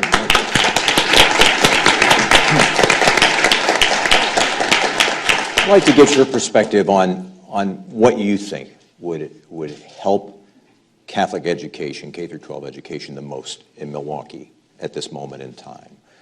What do you really need? What has to happen for it to not only survive, but to flourish? I think in our case, we need qualified teachers in the areas of the needs of our students. For example, we need proficient ELL teachers. We need teachers that have cultural background, that understand the demographics that they're going into. We need to have that openness, that learning of, if the parents don't feel comfortable, you're not going to have that sense of community. So how do we in better your school? prepare? That's in an my issue, school, I'm sure. right? And so how do you deal with the language barrier? How do we get teachers to go outside of their comfort zone and to be able to immerse themselves into the culture that they're teaching? So I think for us, it's working with the universities that are partners, to try to give us that support, but especially for the teachers coming out. I think in terms of not the product of the school as much as just the parish, to have parishes take ownership of their schools and also pastors. And I appreciated the comments this morning about a culture of vocations, to realize that especially some of the leadership, the pastoral, priestly leadership, but also the lay leadership has to take a proactive approach to saying that the school is an important part of our ministry. Because unless you do, and unless you're shaped in that understanding, I was thinking about some of the newly ordained that are coming forward. I was laughing because Father Philip Bagaki, who's the new pastor at Christ the King, was in the 4th grade in my first assignment. And Father John Gibson, who just got ordained last year, was in the 4th grade when I was at Holy Family. And then I see Father Philip Shoemaker here. He's my intern from last year. These guys are getting it now. They understand because I keep track of them. And I said, my reputation depends on your performance. Okay, especially with the leadership to say that this is important. And I think I appreciate the comments about Archbishop Lasecki, because I think from top down, if you get a sense that it is an important part, or something like this, there are great people in this room, and and if we all just kind of say this is an important thing, let's get the spirit going of ownership of it, and then the Holy Spirit will lead us in terms of what we need to do, instead of vice versa. Kathleen Sapelka, tell us about Cristo Rey and what your hopes are for that school and what it portends for the future of Catholic education. Well, I'm proud to talk about Cristo Rey. Both Luke and Andy, of course, are here. Father Bill Johnson is here. It is a new form of high school education for our city, reaching out to embrace the disadvantaged and giving them not just a solid academic preparation, but the skills needed to embark on a successful career as well. I also want to say that the beauty of Cristo Rey, a school in its founding stages, as Cristo Rey is, has the unique advantage of being able to build a culture from the bottom up, of being able to select tier 1 people to get on board and really be for that school all that the school needs them to be. I think it's placed on the south side of Milwaukee, the near south side, but more toward the west. It's at a great location. Our high school principals, a number of whom and presidents are in this room, could not be and have been more supportive of this new venture because they are a unique community. We are so proud of our 15 high schools in the efforts that they have made to prepare our young people for that next phase of their lives. And Cristo Rey is a niche school for us, and it is offering something unique and will only augment, I think I can speak for my high school colleagues in saying this, will only augment what our other schools are doing. How do you, and I want to go back to a point you raised earlier, Kathleen Sapelka, the retaining the Catholic identity, because let's face it, many of our schools, many of the students in the schools are not Catholic. I mean, can you give us an example of some of the schools, some of the Catholic schools, Sure. and what the population looks like? Sure, we have some schools, especially on the north side, where as high as 95, 97% of the students are not Catholic. But as one of the panelists said before, we're Catholic not because our students are, but because we are. And we take very seriously the mandate of the 1973 seminal document on Catholic education to teach as Jesus did, which stresses that the Catholic culture of the school is not just what is taught in religion or theology or religious studies class. Very important. We have an imperative to hand on the faith, to make certain that the church's tradition is a legacy that students receive through our schools. But in addition to the systematic and faithful teaching of religion or theology, our schools have an obligation to be communities of care that truly don't just pay lip service, but truly embrace each other's needs, each other's in a sense, losses as well. Our communities of prayer, where prayer is not just a kind of perfunctory activity at the beginning and the end of the day, but there are teachable moments throughout the day when prayer is an automatic response. And finally, there are communities of service that are more than just places where volunteerism is augmented, but where students think about and are taught to think about why they're doing what they're doing and how they also are changed by the service that they are trying to provide. So we want our students to view themselves as agents of change, as transformers of society, and to look at the root causes of the problems in society. Now, this is a big project. And whether a school has 95% Catholics or 95% not Catholics, all of those dimensions are expected to be present in those schools. And we work very closely with the St. Clair Center at Cardinal Stritch University through a fairly newly developed program called Sustaining the Mission, which provides theological education to every one of our teachers, of our 2,500 plus teachers in our Catholic schools, on a regular basis to be certain that their own grounding in the faith is solid. So we have a lot going on in this regard. It's not perfect, but we are constantly encouraging and providing assistance to every single leader in our schools to make his or her community a community where the faith is not just taught, it's also lived. The Catholic identity part of this, Laura, some people might look at your school and they'd say, well, many of the students attending probably are raised in the Catholic faith, but you said that that's something you really have to work on in your school. It's not a given that the efforts to retain the Catholic identity require work. It does, and I think it starts with, we're lucky enough to have Dr. Lococo leading that fight for us at St. Anthony, but it starts with us as the educators to be able to model that for students.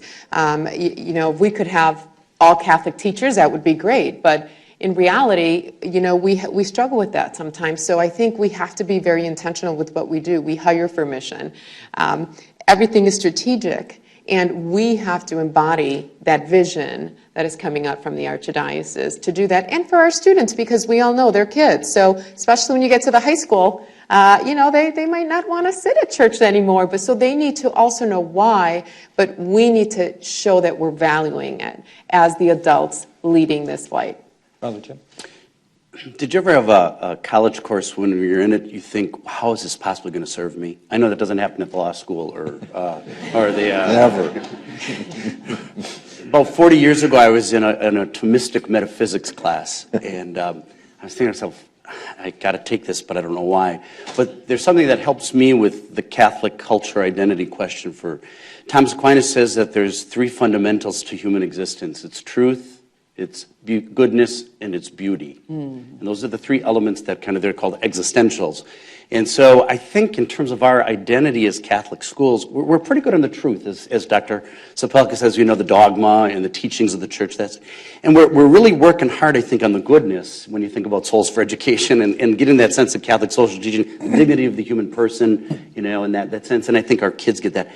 I think where we need to go in this level is on the level of beauty, in terms of the expression of our faith and how we express it. Because what is the old adage in education? If the faith is caught, not taught. So people will catch by the environment that you create. So in our schools, for example, we make sure that there's a lot of Catholic images. We make sure we capture the Catholic imagination. We make sure even for those who are non-Catholic or even maybe non-believers, that if they would walk into a situation, there's externals that are present that reflect the deeper internal reality of the truth and the goodness that are there, expressed in beauty. And it can come in terms of just respect. It can come obviously in terms of the more explicit sacramental things that we do. But I'm big on that. And wherever I go, and again, I want to have a shout out to Notre Dame Middle School for all the great work they're doing. I love helping them out. But when I go there, and Sister Jean Elman knows that when I show up, I always ask the girls if they picked up the litter yet. Because, again, beauty in the neighborhood will reflect beauty in the interior. And that's who we've always been, In the Bells of St. Mary, she was always dusting, Which you watch all the time. Exactly, yeah. Do you have something you want to add? I would just like to add that I think you're aware that the parental choice program does offer an opt-out of religion for parents. In our almost 25 years of history with the program, we could count on two hands the number of times that has been applied. And it does really speak to the desire of parents, no matter what their background, to have that religious orientation, that faith basis for their children. Mm-hmm. Let me take about 10 minutes of questions from the audience here. Please raise your hand, and we'll get you a microphone, unless you're in the seating bowl. There's one way over here, Ryan. Thanks. So just about every panelist had mentioned that, but I struggle with the idea of whether we have outgrown the parish school model. And I appreciate some discussion about that. You know, in which ways does it support what we want to do, and in which ways does it maybe inhibit our being entrepreneurial in our thinking? Go ahead, Kathleen. Yeah. Please, start us off. I believe that there are 4 different types of schools in our archdiocese. There are some schools that will always, as much as my crystal ball will allow me to say this, always be a viable parish school. I could name some of those schools, but won't do that. You know, they're with strong parishes. There's the support is there, and into the foreseeable future, that parish will support that school. Maybe not easily, but it seems likely. There are parishes that have already created consolidations or mergers or blended schools very successfully. And the truth is, our experience is starting to belie the myth that when parishes consolidate into one school, that school is smaller than it ever would have been if the schools had remained open. Our beloved city of Kenosha, Bob Freund was here before, could speak to that. 4 or 5 parishes combined just 3 years ago to form a single school, and that school is growing exponentially. They're even thinking of opening yet another campus. So that's a second answer to your question. There's the successful merger or blending of schools. The most effective types of consolidations, and I speak here from lessons learned, are done proactively before there's desperation, okay? We could talk about that for a long time.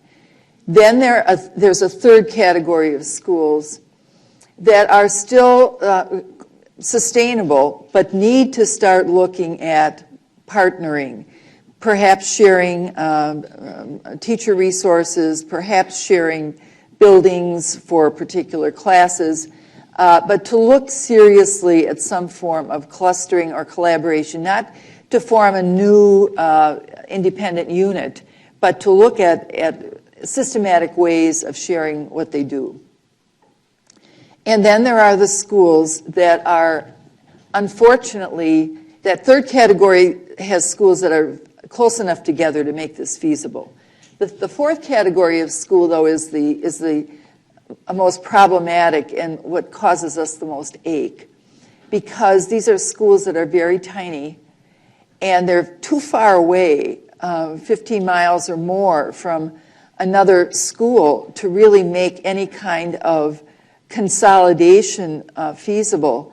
And so we don't know the answer to that, to those situations. What we're trying to do is work with those schools to look at options that would allow their students, if the site needs to close because it just becomes financially not feasible, to look at ways to still provide Catholic education for the children who are in the school. So again, it's not a one-size-fits-all, but those are the four types of schools as I see them. Then we are also working actively, and I will cite Racine as a city where this is happening, at proactively creating a system of schools that would really be a kind of mini system with oversight of the schools in the city, shared resourcing, standard salary scale, a number of other standardized practices that would allow those schools to experience some cost benefits as well as some resource benefits as well. So we're trying to be entrepreneurial, but again, with 113 schools, it does demand a lot of proactive and sometimes reactive differentiation. Go ahead, Bob. I agree with her. No, just to piggyback, because that's an excellent question. I think that the deeper question to that is, what does it mean to belong to a parish? Because that's shifting for all of us. Mm-hmm. What does parish membership belong, and what does that mean then in terms of your parish's mission if it involves education? So I think, doing things like having a synod like we just did in the diocese, that helps because we can go through that process of getting people together. I think leadership rises at the top and the direction for the identity will come from the people that are involved in that process. But I think you're right, and I think it's an important question we have to keep forward because as a priest who covers multiple parishes and multiple locations, it's sometimes really hard for the common person in the pew to say, well, what parish do I really belong to? Is it where I go to Mass? But that switches because that depends on where I go to Mass based on the time or the person preaching or whatever. And so it's shifting sands right now. Mm-hmm. Other questions? Yes. Thank you. What is the role of the teaching orders? For instance, School Sisters of St. Francis, do they continue in their mission and can they be deployed across schools throughout The question is the role of the teaching orders of sisters. Right now, we have one principal who is a religious sister. In fact, she is here, I believe, Sister Jean Ellman of Notre Dame Middle School. The Notre Dame School Sisters of Notre Dame have maintained the strongest presence in the schools of the Archdiocese, not the only religious presence, but the strongest presence, and that, I think, is 3 or 4 sisters throughout the Archdiocese. The School Sisters of St. Francis have 1 or 2 sisters. The Sisters of St. Agnes had 1 until last year. So the presence, the aging nature of religious communities is making it almost impossible for sisters to continue in full-time positions, although a number of communities, I know there's a school sister of St. Francis at Pius XI Catholic High School, and there are some scattered in other schools, but by no means are they the dominant presence, of course. What we try to do, though, through the Sustaining the Mission program that I referenced earlier, is pass on. That's why it's called Sustaining the Mission. And by the mission, we mean that beautiful legacy of 150 plus years of religious leadership in the schools by transferring that and injecting that and infusing that into our terrific lay leaders. And again, many of those lay leaders for our schools are in this room. And without identifying them, I just want to, on behalf of all of us, thank them for being the people who stand on the shoulders of those who went before them. We have time for one final quick question. Anybody have? Yes, sir. Hang on 1 second.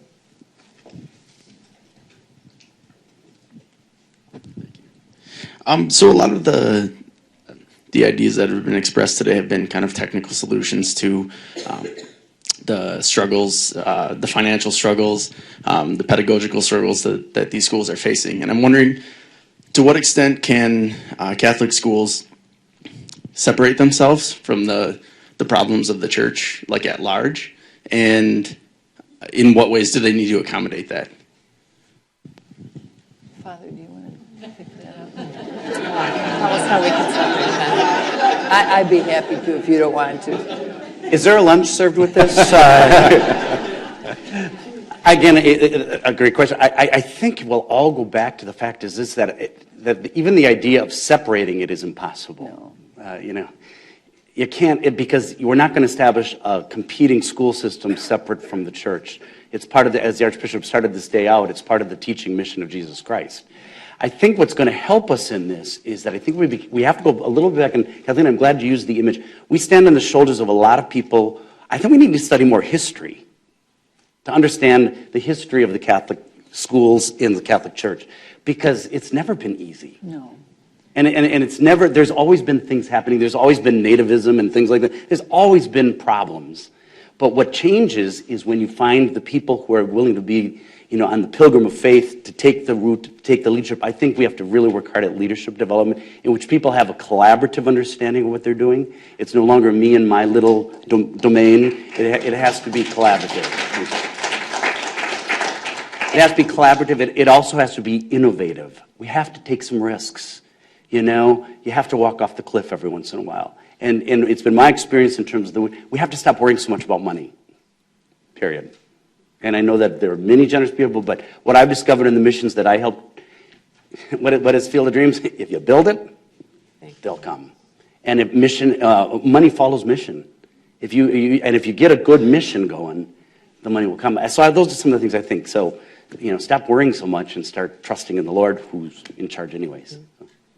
And I would just add to that, Father, that we teach our children and we teach our faculties to love the essence of the church and the sacramental life of the church, and to participate in that sacramental life actively and often. And we are one with the church, not blind, not unaware of issues, but we are one with the church, and we're proud of the church. And I don't think we could do this if it were not that labor of love. I'm going to give Laura Gutierrez the final word, because Andy Smarek said in that discussion that he thinks that the Catholic Church, K-12 Catholic education, is on the verge of a renaissance. But it will look different, is what he said. Do you share his optimism? You left a good job at Bruce Guadalupe. I did. It was for those St. spaces. Anthony. Yes. Yeah. My mother's very proud. She thinks Catholic education has paid off. Very good. So, I do. I'm very hopeful. Yeah. And the reason that I'm hopeful is, not only the support that we have from the Archdiocese and this team, but we as the lay leaders have to stay true to our values and what was instilled in us from the Catholic formation. We have to keep the students at center at all times. Any decision that we make has to benefit the students. It cannot be, no longer it's I'm making the top-down decision. This is about shared leadership. This is about what is in the best interest of the students, and how do we bring the parents along through this mission and vision that we have to really educate the whole child. If you look at the model that we have at St. Anthony, we not only provide health for the children, but for their families that we know they can't afford it. We provide ESL courses for the parents because we know that they have to communicate in English. We're trying to increase the bilingual books that we have because we teach children to read, but if the parents are reading to them in their native language, eventually that child would read to the mother or to the parents. So it's really bringing all of those pieces together, but never losing sight of what's in the best interest of the students, but also what our Catholic values and mission are, and how do we portray that moving forward. I'm going to bring Dean Kearney back up for a couple of final thoughts, but again, our appreciation for all of your participation in the panel. Thank you.